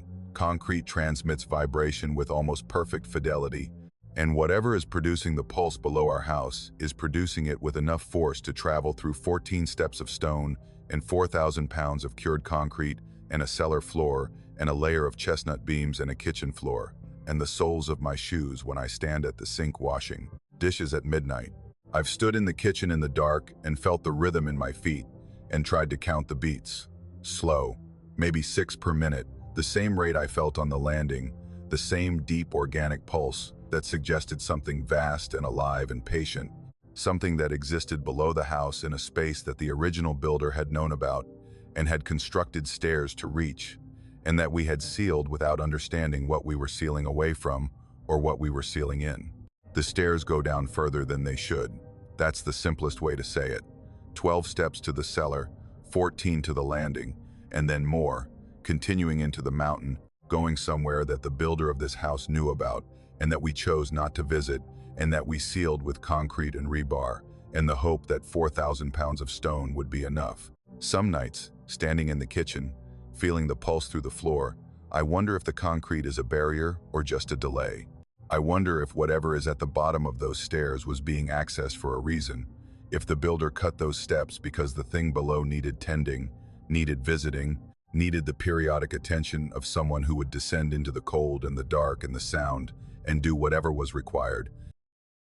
I've been carrying mail in Pendleton County, West Virginia, for 9 years, driving a route that covers about 60 miles of hollow roads and ridgetop lanes, and the particular kind of gravel track that the county stopped maintaining when the last taxpayer on it died or moved away. The route takes me into some of the most remote terrain in the state, hollows where the road is barely wider than the truck, and the trees meet overhead, and the mailboxes sit at the ends of driveways that disappear into the forest like tunnels. You learn a mail route the way you learn anything you do every day for years, not just the addresses and the names, but the character of each property, the particular way the mailbox leans, the condition of the driveway, the curtain that moves when you pull up because someone is watching, the curtain that doesn't move because nobody is home or nobody lives there anymore. You learn which houses are occupied and which are empty, and which are in the particular state between the two that rural Appalachia produces in abundance, the houses where someone technically lives, but where the signs of life are so minimal that you can't be sure until you see the mail accumulating or not accumulating in the box. The house I'm talking about is on a section of my route that follows a hollow road along a creek about 8 miles south of Franklin. The hollow is narrow and deep, the ridges pressing close on both sides, the road running beside the creek through forest that blocks most of the sky, even in winter when the leaves are down. There are maybe a dozen houses along this stretch, most of them occupied, a few abandoned, the usual mix of active residences and empty structures that characterizes any hollow road in the West Virginia highlands. The house sits on the left side of the road, set back maybe 50 yards, partially hidden by a thicket of privet and honeysuckle that has been growing unchecked for years, the kind of aggressive ornamental vegetation that mountain people planted around their houses in the mid-20th century and that, left untended, will swallow a structure completely in a decade. Through the growth, I could see the house, a small frame structure, maybe 3 or 4 rooms, single story, with a covered porch and a chimney on the north end. The siding was clapboard, painted white at some point in the past, now weathered to gray. The tin roof showed rust in patches. The windows were intact, but dark. I'd never delivered mail there. The mailbox had been removed before I started the route, and the driveway was impassable, blocked at the road by a fallen tree that had been down long enough for the branches to rot away and the trunk to settle into the ground. Behind the tree, the driveway was a memory, overgrown to the point where only the slight depression in the terrain indicated that a vehicle path had once existed. I knew the house was empty because everyone on the route did. The woman who lived in the next house down, Mrs. Burdett, had told me the story early in my tenure when I'd asked about the properties on my route the way new carriers do, wanting to understand the landscape. The house had belonged to a man named Oakes, she said, an elderly bachelor who'd lived there alone for decades after his parents died. In 2016, a fire started in the kitchen, the cause undetermined, and destroyed the kitchen and one bedroom before burning itself out. The rest of the structure was damaged but standing. Oakes had not been home when the fire started, or if he had been, he wasn't there when the volunteer fire department arrived, and he was never seen again. The property was in some kind of legal limbo, no clear heir, no estate action, the county unwilling to seize it for a tax debt that was smaller than the cost of processing the seizure. So the house sat, half-burned and empty, the privet growing over it, the driveway filling in, the structure slowly settling into the particular state of abandonment that mountain houses achieve when no one is maintaining them and no one is tearing them down. 7 years of driving past that house, 7 years of seeing the same dark windows and the same gray clapboard and the same overgrown driveway through the same thicket of privet. It was a landmark on my route, the way all houses are landmarks, a fixed point that I passed at roughly the same time every day and that I processed without conscious thought, the way you process a familiar sign or a familiar tree, registering its presence without examining it. January of 2023. A Tuesday, cold, the temperature in the low 20s, with a thin overcast that made the hollow road feel darker than usual. I was driving the route at my normal pace, the truck heater running, the radio on low, the mailboxes appearing at their regular intervals. I passed Mrs. Burdett's house, where I left a catalog and 2 envelopes, and continued along the road toward the next delivery point, which was about a quarter-mile further. The Oakes house was between the 2 deliveries, on the left, behind its screen of privet. I glanced at it the way I always glanced at it, a reflexive check that registered the house without examining it, and then I looked again because something was different. Smoke was rising from the chimney, not a wisp, not a trace, not the kind of faint haze that a chimney sometimes produces from old creosote warming in cold air. A column of white smoke, steady and defined, rising from the chimney into the cold January air, with the unmistakable output of a fire burning in a firebox, a real fire producing real smoke from real fuel. I slowed the truck. I stopped. I sat in the road with the engine idling and looked at the house through the gaps in the privet, and I could see, through the front window, the warm flicker of firelight. Not electric light, not the white or yellow of a bulb, but the orange, shifting glow of flame, casting moving shadows on the interior wall visible through the glass, the particular light that only a fire produces, warm and alive and dancing with the air currents of a room that was being heated by combustion. Someone had built a fire in a house that had been abandoned for 7 years. Someone had entered a structure that was partially burned, and that had an impassable driveway, and that sat behind a wall of overgrown vegetation, and they had started a fire in the chimney and were sitting inside in the warm glow of it, in a house where nobody had lived since 2016. I considered walking up the driveway. The thought formed and dissolved almost simultaneously, replaced by a feeling that I can only describe as the instinct of someone who has spent 9 years driving these hollow roads and has learned to read the signs that the mountains produce, the subtle indicators that tell you when a situation is normal and when it isn't. The smoke was normal. The firelight was normal.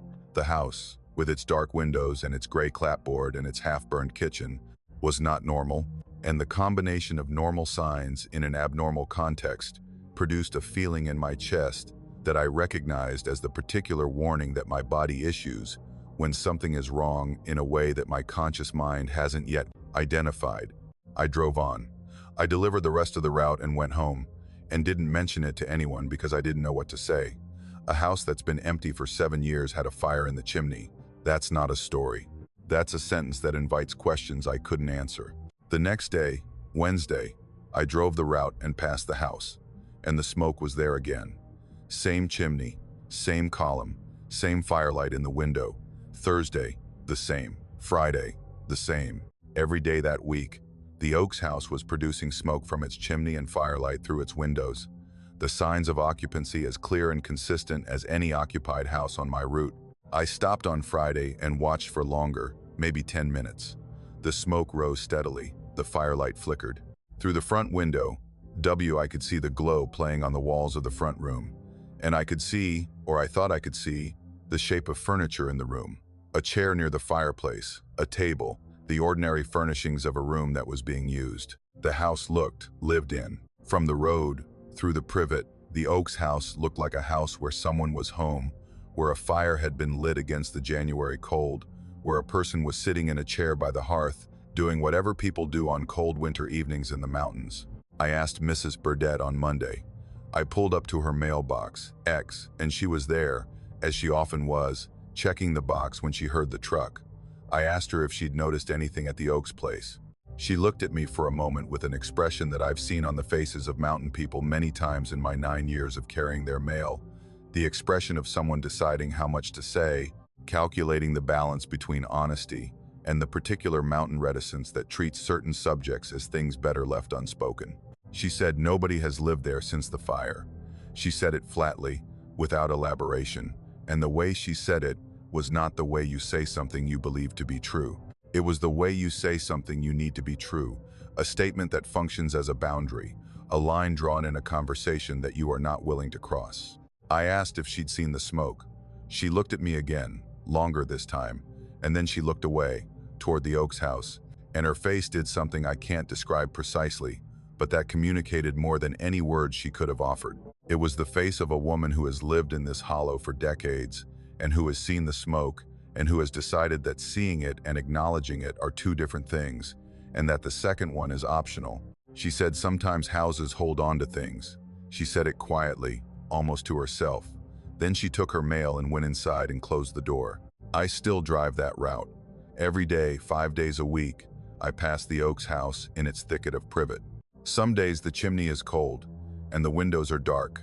Kay in the house looks the way an abandoned house should look, empty and declining, and slowly being absorbed by the vegetation around it. Some days the smoke rises, and the fire flickers, and the house looks warm and occupied and alive. I've never walked up the driveway. I've never pushed through the privet to get a closer look. I've never knocked on the door or called out or done any of the things that a reasonable person might do when they see signs of life in a house that should be empty. The instinct that stopped me on that first Tuesday has not diminished.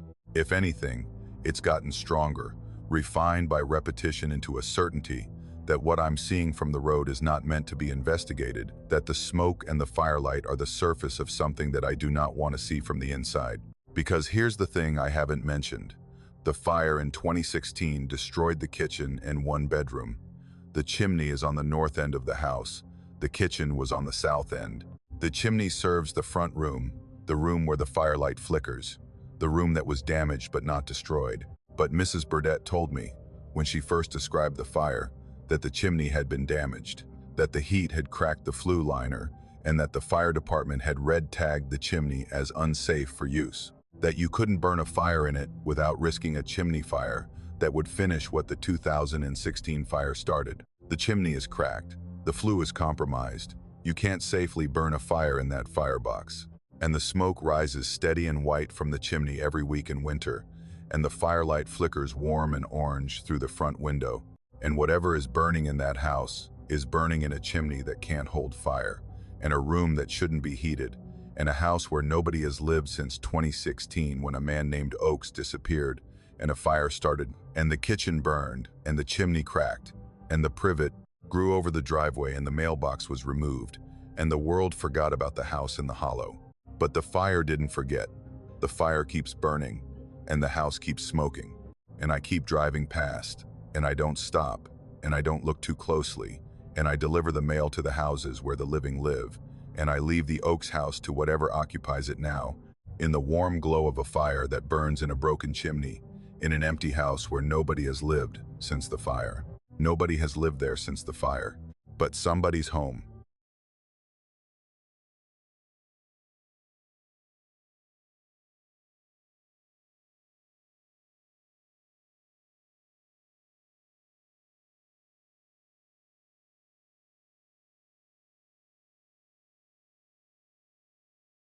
The house came to us through my wife's family, which is the way houses pass in these mountains, not through real estate transactions, but through inheritance.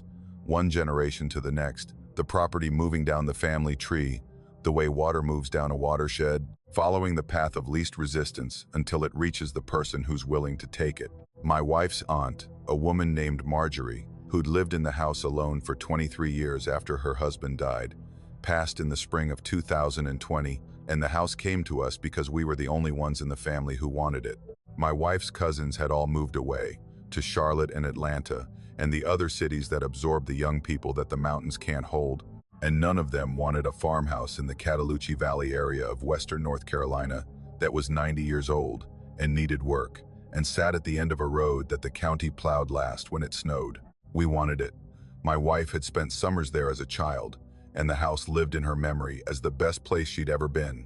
The farmhouse with the big kitchen and the porch that wrapped around two sides, and the fields that ran down to the creek where she'd caught crawdads with her cousins.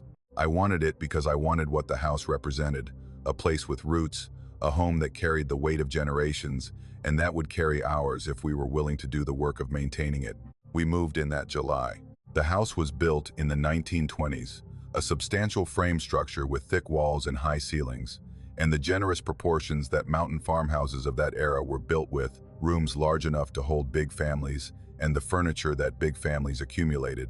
The construction was excellent, the kind of work that skilled carpenters produced when lumber was cheap, labor was available, and people built houses to last because they expected their grandchildren to live in them. Chestnut framing, oak floors, plaster walls on hand-split lath, a stone foundation that was as solid as the day it was laid.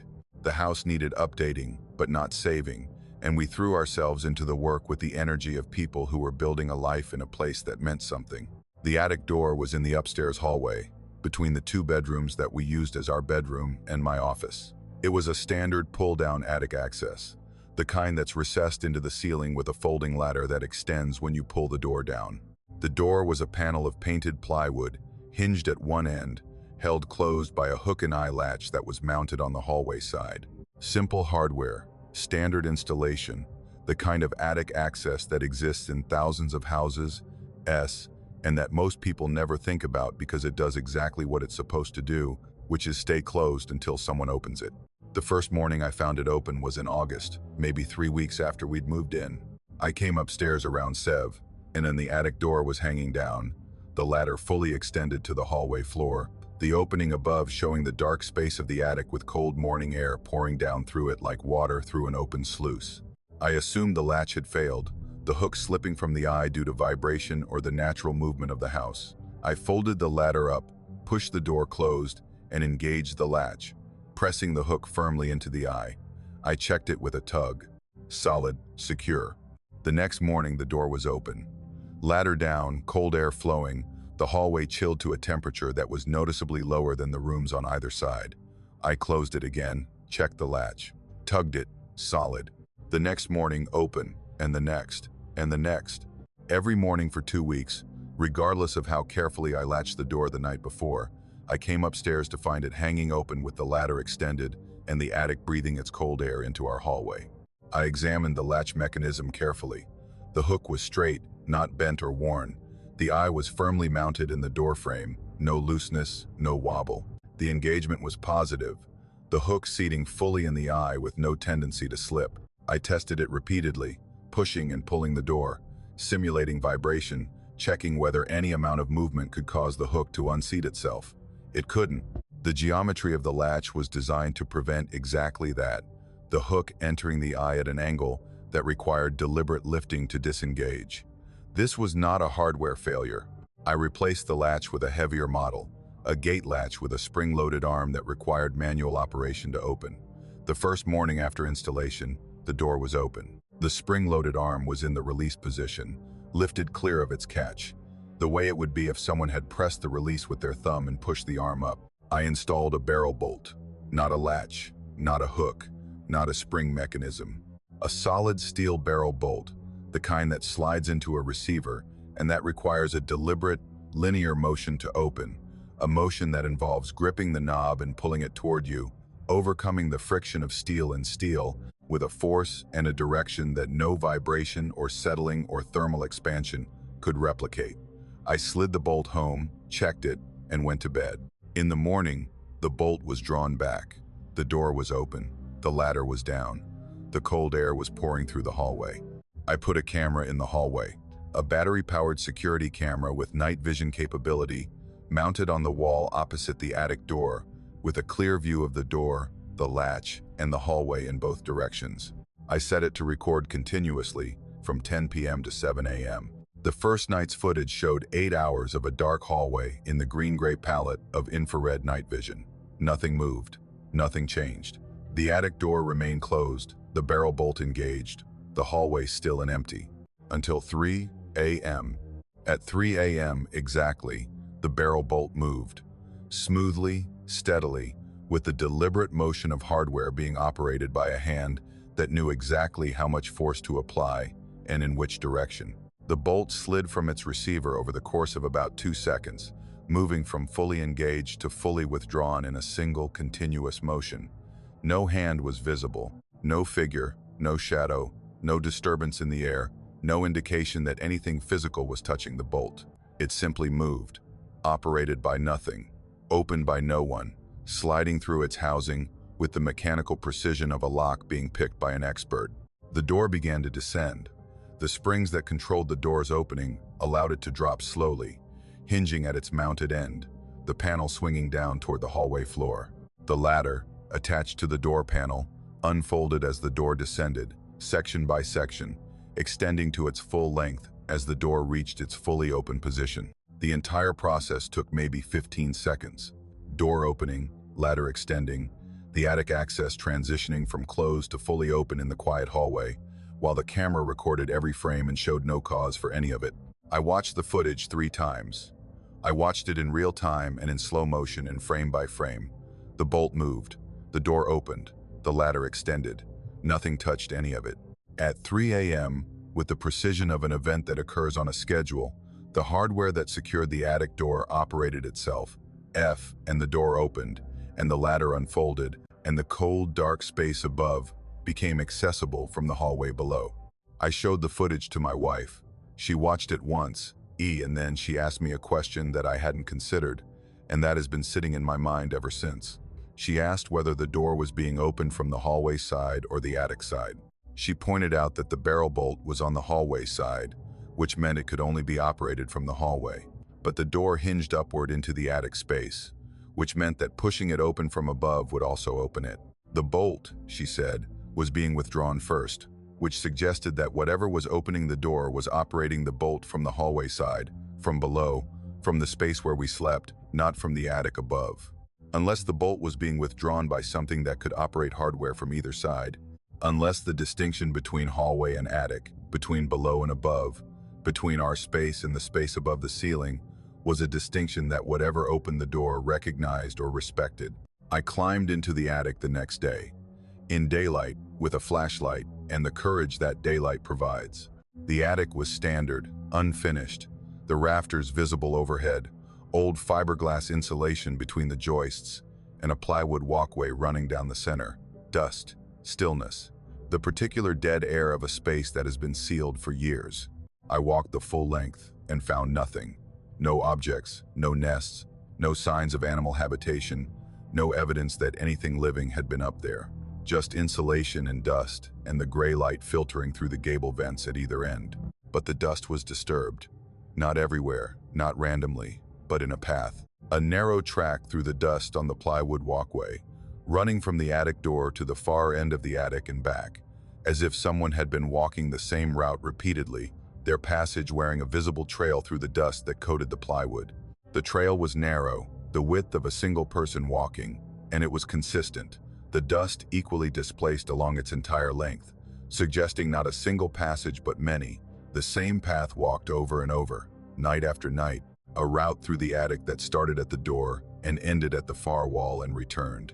I don't go in the attic anymore. I don't latch the door anymore either. There's no point. Whatever opens it at 3 a.m. will open it regardless of what I install, and the effort of securing it every night only to find it open every morning was becoming its own kind of madness, the repetitive cycle of locking and unlocking that was consuming more of my mental energy than the open door itself. I leave it open now. Every night, the door hangs down, the ladder extends, and the cold air from the attic flows into the hallway. We close our bedroom door to keep the chill out. We've adjusted. You adjust to anything if you live with it long enough. And we've been living with an attic door that opens at 3 a.m. for over 4 years now. But I think about the dust trail, the path worn through the dust on the plywood walkway, from the door to the far wall and back. Something walks that path every night, descending the ladder at 3 a.m., or ascending it, or both, traversing the length of the attic in the dark for a purpose that I cannot determine, and that the camera cannot capture, and that the house absorbs as part of its nightly routine. And I think about what my wife said, whether the door opens from below or above, whether the thing that walks the dust trail is coming up from the hallway or coming down from the attic, whether the bolt slides back because something in the hallway wants to go up, or because something in the attic wants to come down. At 3 a.m., in the dark, in a house that has been in my wife's family for generations, someone walks, up the ladder or down it, along the attic or from the attic, through the door that opens by itself at the same time every night, with the punctuality of an appointment being kept. I don't know who. I don't know why. I don't know where they go or what they do in the dark space above our ceiling, where the dust holds the record of their passage and the cold air carries whatever they bring with them when they walk. I just know the door opens at 3, every night, without fail, without cause. And in the morning, the hallway is cold, and the ladder is down, and the dust in the attic has been walked again, and whatever appointment was kept at 3 a.m. has been kept, and the house is quiet, and the day begins, and we live our lives above whatever lives above us, separated by a ceiling and a door that won't stay closed, and the particular faith of people who have decided that some questions are better left unanswered in houses that are older than the answers would be.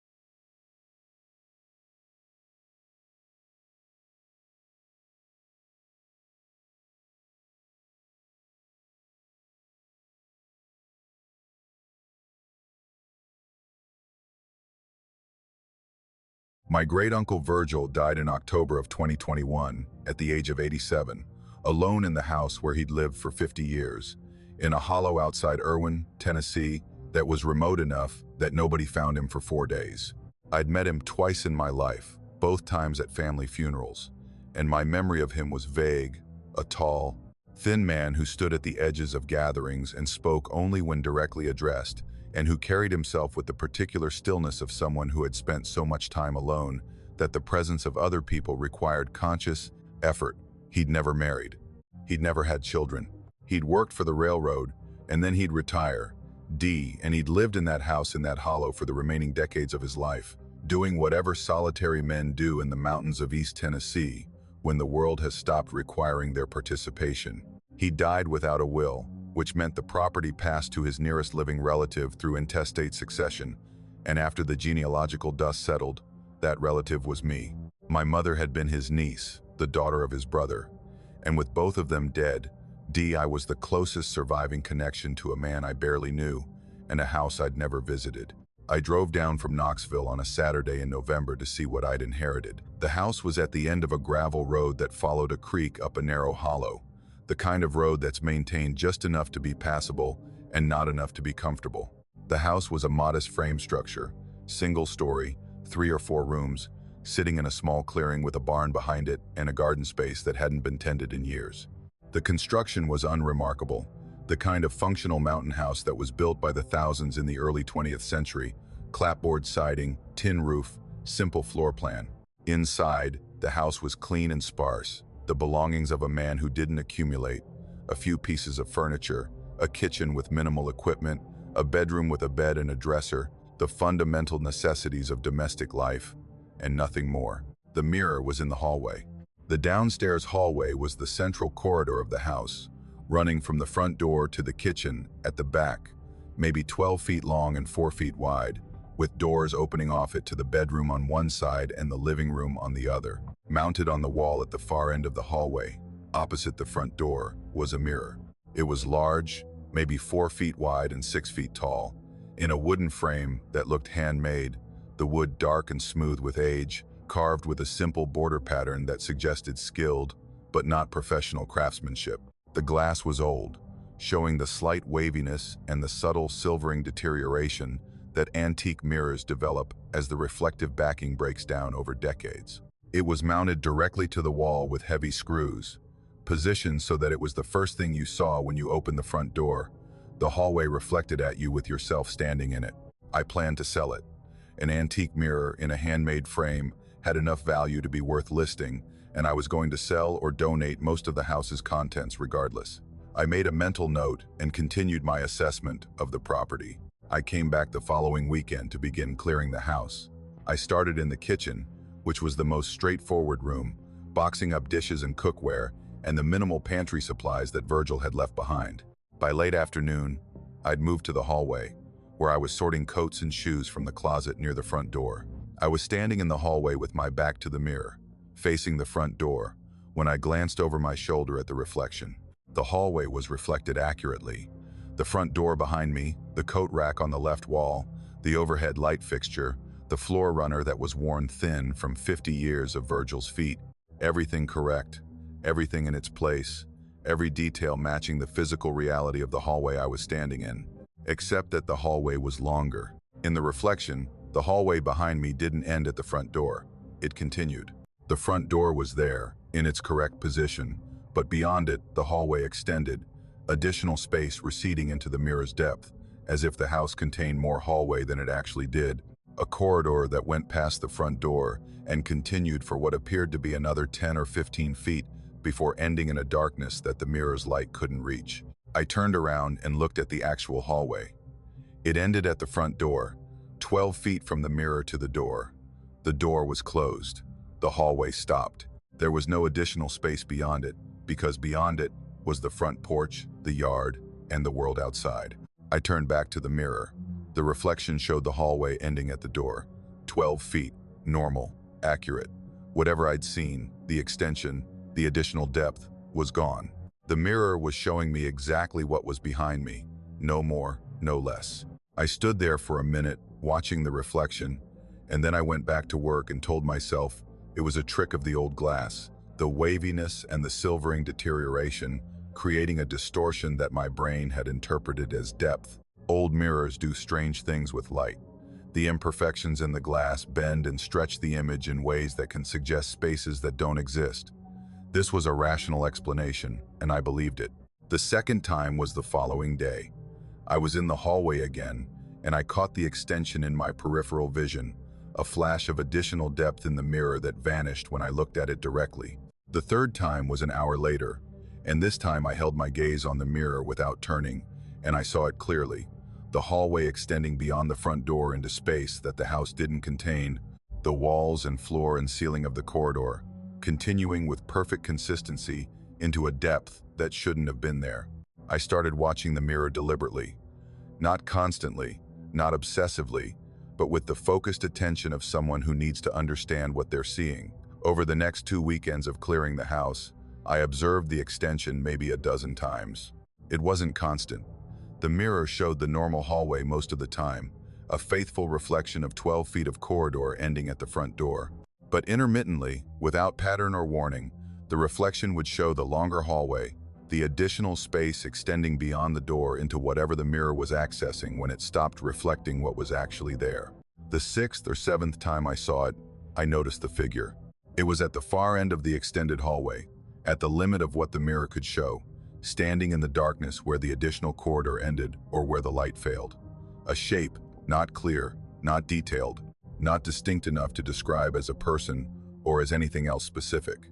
Just a shape, vertical, approximately the height and width of a human being, standing motionless at the extreme range of the reflection, occupying a space that existed only in the mirror, in a hallway that extended into a version of the house that was larger than the house I was standing in.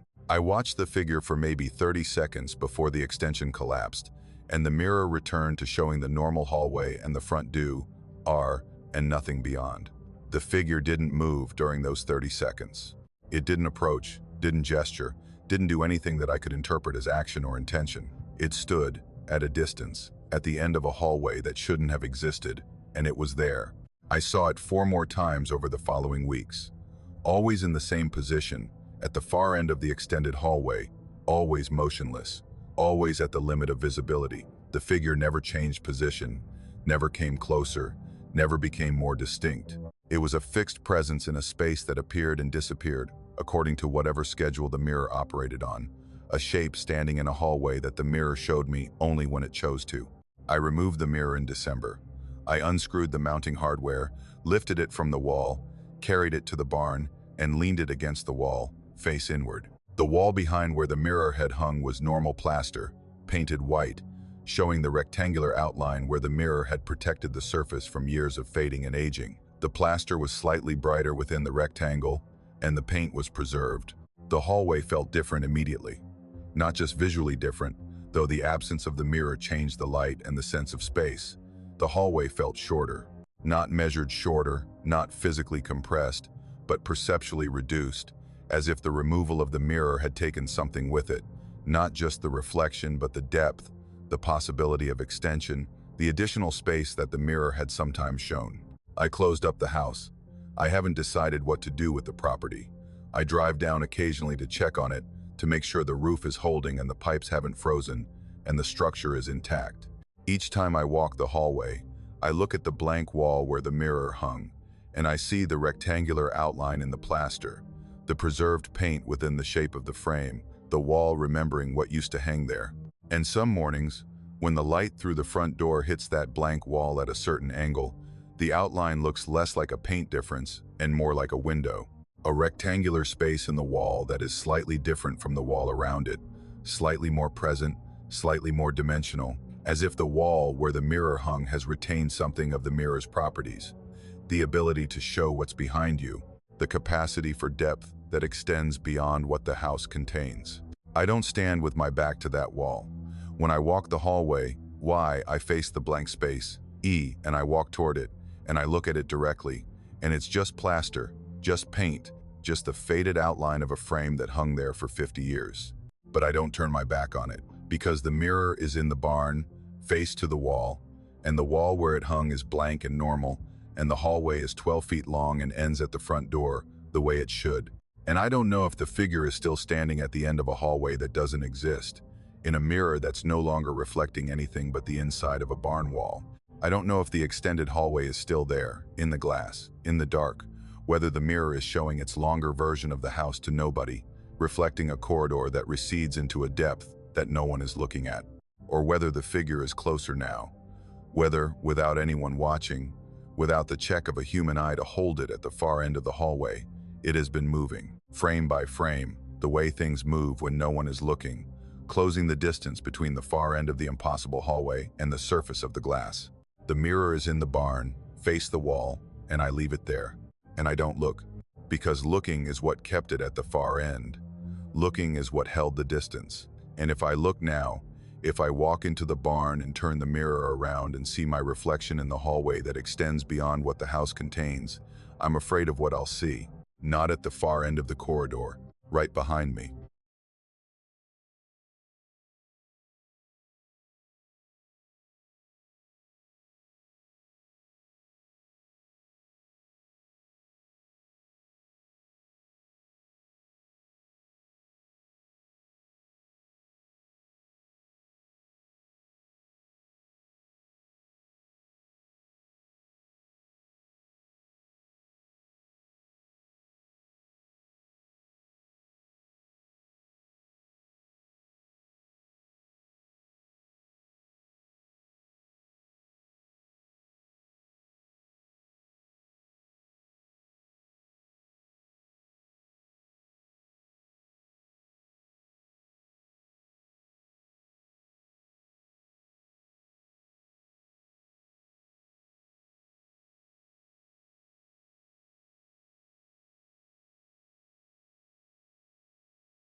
We found the house on one of those vacation rental websites, the kind that lists everything from modern condos to converted barns.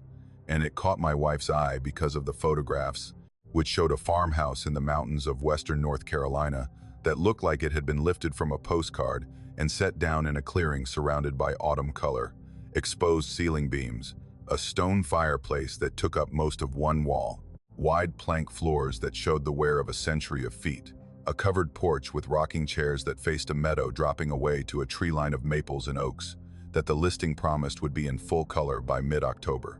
The listing described it as a lovingly restored 1900s farmhouse, and the photographs supported the claim, showing a house that had been updated with modern plumbing and electricity while retaining the character of the original construction. The bones of the old house visible and celebrated beneath the careful renovation.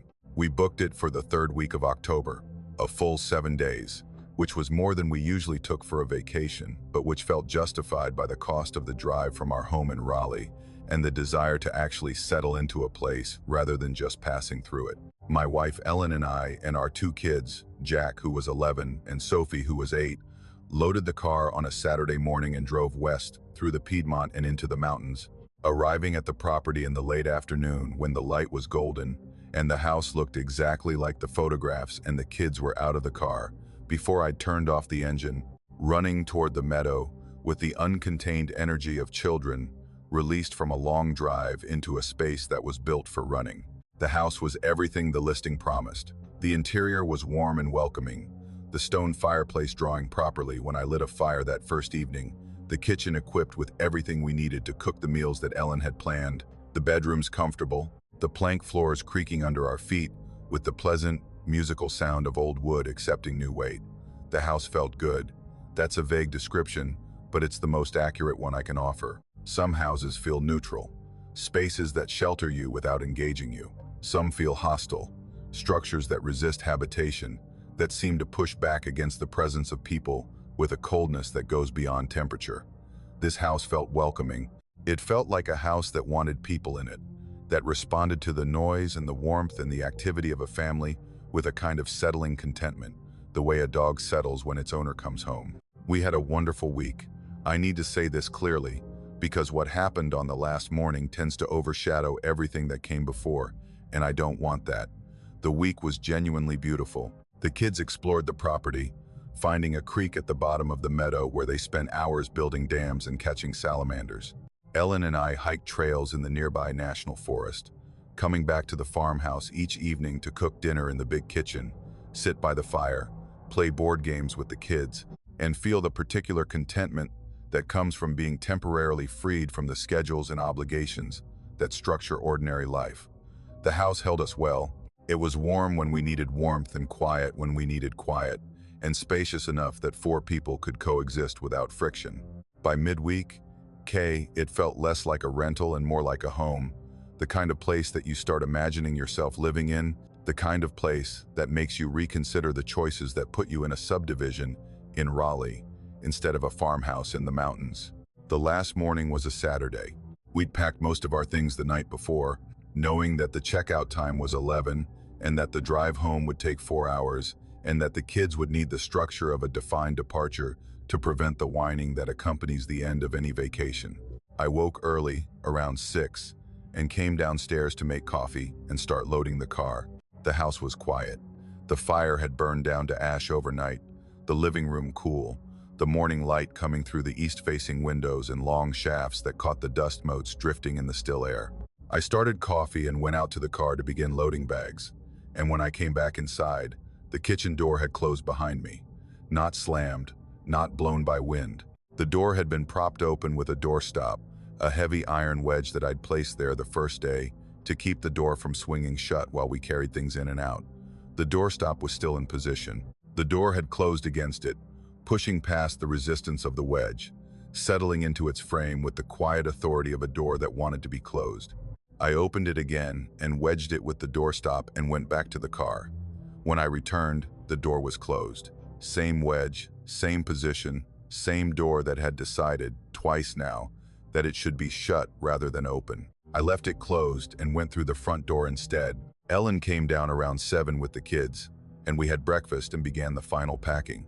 As we moved through the house, collecting the last of our things, checking drawers and closets, the sounds began.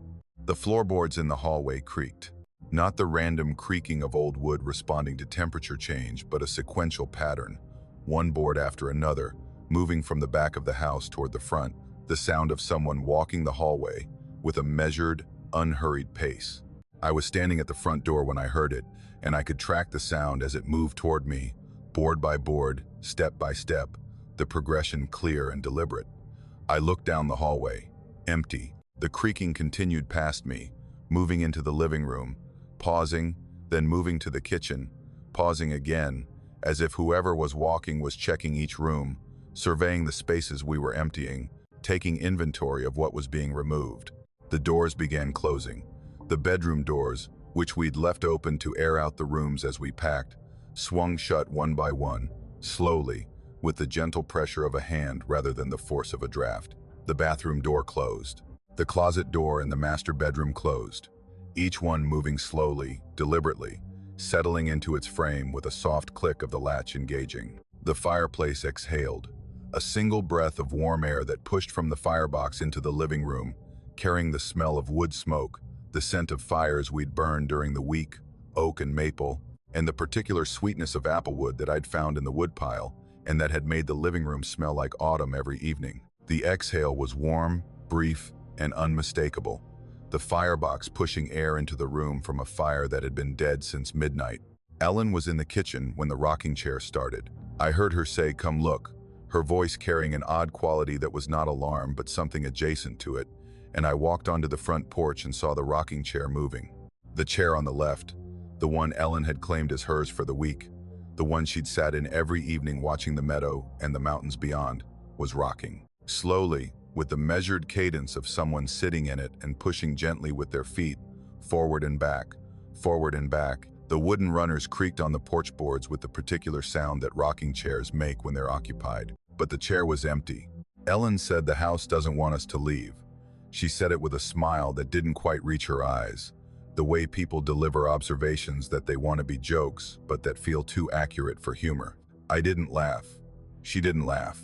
The rocking chair continued its slow motion, and the doors inside continued to close, and the floorboards continued their measured patrol through the rooms, and we loaded the car with an efficiency that had nothing to do with the checkout time and everything to do with the growing feeling that we were witnessing something private, something that the house did when it was losing its people, a response to departure that we were not meant to see but that the house couldn't contain. We finished loading. I did a final walkthrough, checking every room, every closet, every drawer. The house was empty of our things. The beds were stripped, the kitchen was clean, the fire was cold, and every door was closed. Every single door in the house, interior and exterior, was shut, the latches engaged, the rooms sealed, as if the house were compartmentalizing itself, closing off the spaces one by one, returning each room to the empty state that preceded our arrival. I stood in the living room for a moment, in the quiet. The footstep sounds had stopped. The doors had finished closing. The house was still, the particular stillness of a structure that is inhabited by no one, the baseline silence of a building holding nothing but air and furniture, and the memory of the people who just left. I walked out the front door. Dee pulled it closed behind me. Ian went to the car where Ellen and the kids were waiting. I started the engine, backed down the driveway, turned onto the gravel road, and glanced in the rearview mirror. The rocking chair was still moving. From 50 yards, I could see it on the porch, rocking with the same measured cadence, forward and back, keeping the rhythm of an occupant who wasn't there. And the front door, which I had closed, which I had pulled shut with my own hand, and heard the latch engage, was opening. Slowly, moving inward, swinging into the hallway of the house with the unhurried patience of a door being opened by someone standing inside, someone welcoming someone else or saying goodbye, the door swinging wide until the hallway was visible from the road, empty and dark and waiting. And then it closed. Gently, fully, the latch clicked with a sound I couldn't hear from the car, but that I knew, the sound the door had been making all morning, the sound of a house sealing itself, settling back, returning to the long patience that was its natural state. We drove home. The kids fell asleep before we reached the highway. Ellen was quiet for a long time, looking out the window at the mountains going past. Eventually, she said we should go back next year. R and I said yes, and I meant it, because the house wasn't threatening us. The closing doors and the creaking floors and the rocking chair and the warm exhale from the fireplace, none of it was hostile. None of it was frightening in the way that a haunting is frightening. It was something else. It was the behavior of a house that had been built by people who lived in it and died in it, and who had left something of themselves in the structure, in the beams and the stone and the wide plank floors, something that activated when the house was full and that grieved, gently, privately, when the house was emptied again. The house doesn't want us to leave. Ellen said it was a joke, but the house confirmed it with every door it closed and every board it creaked and every slow rotation of the rocking chair on the porch. It doesn't want us to leave.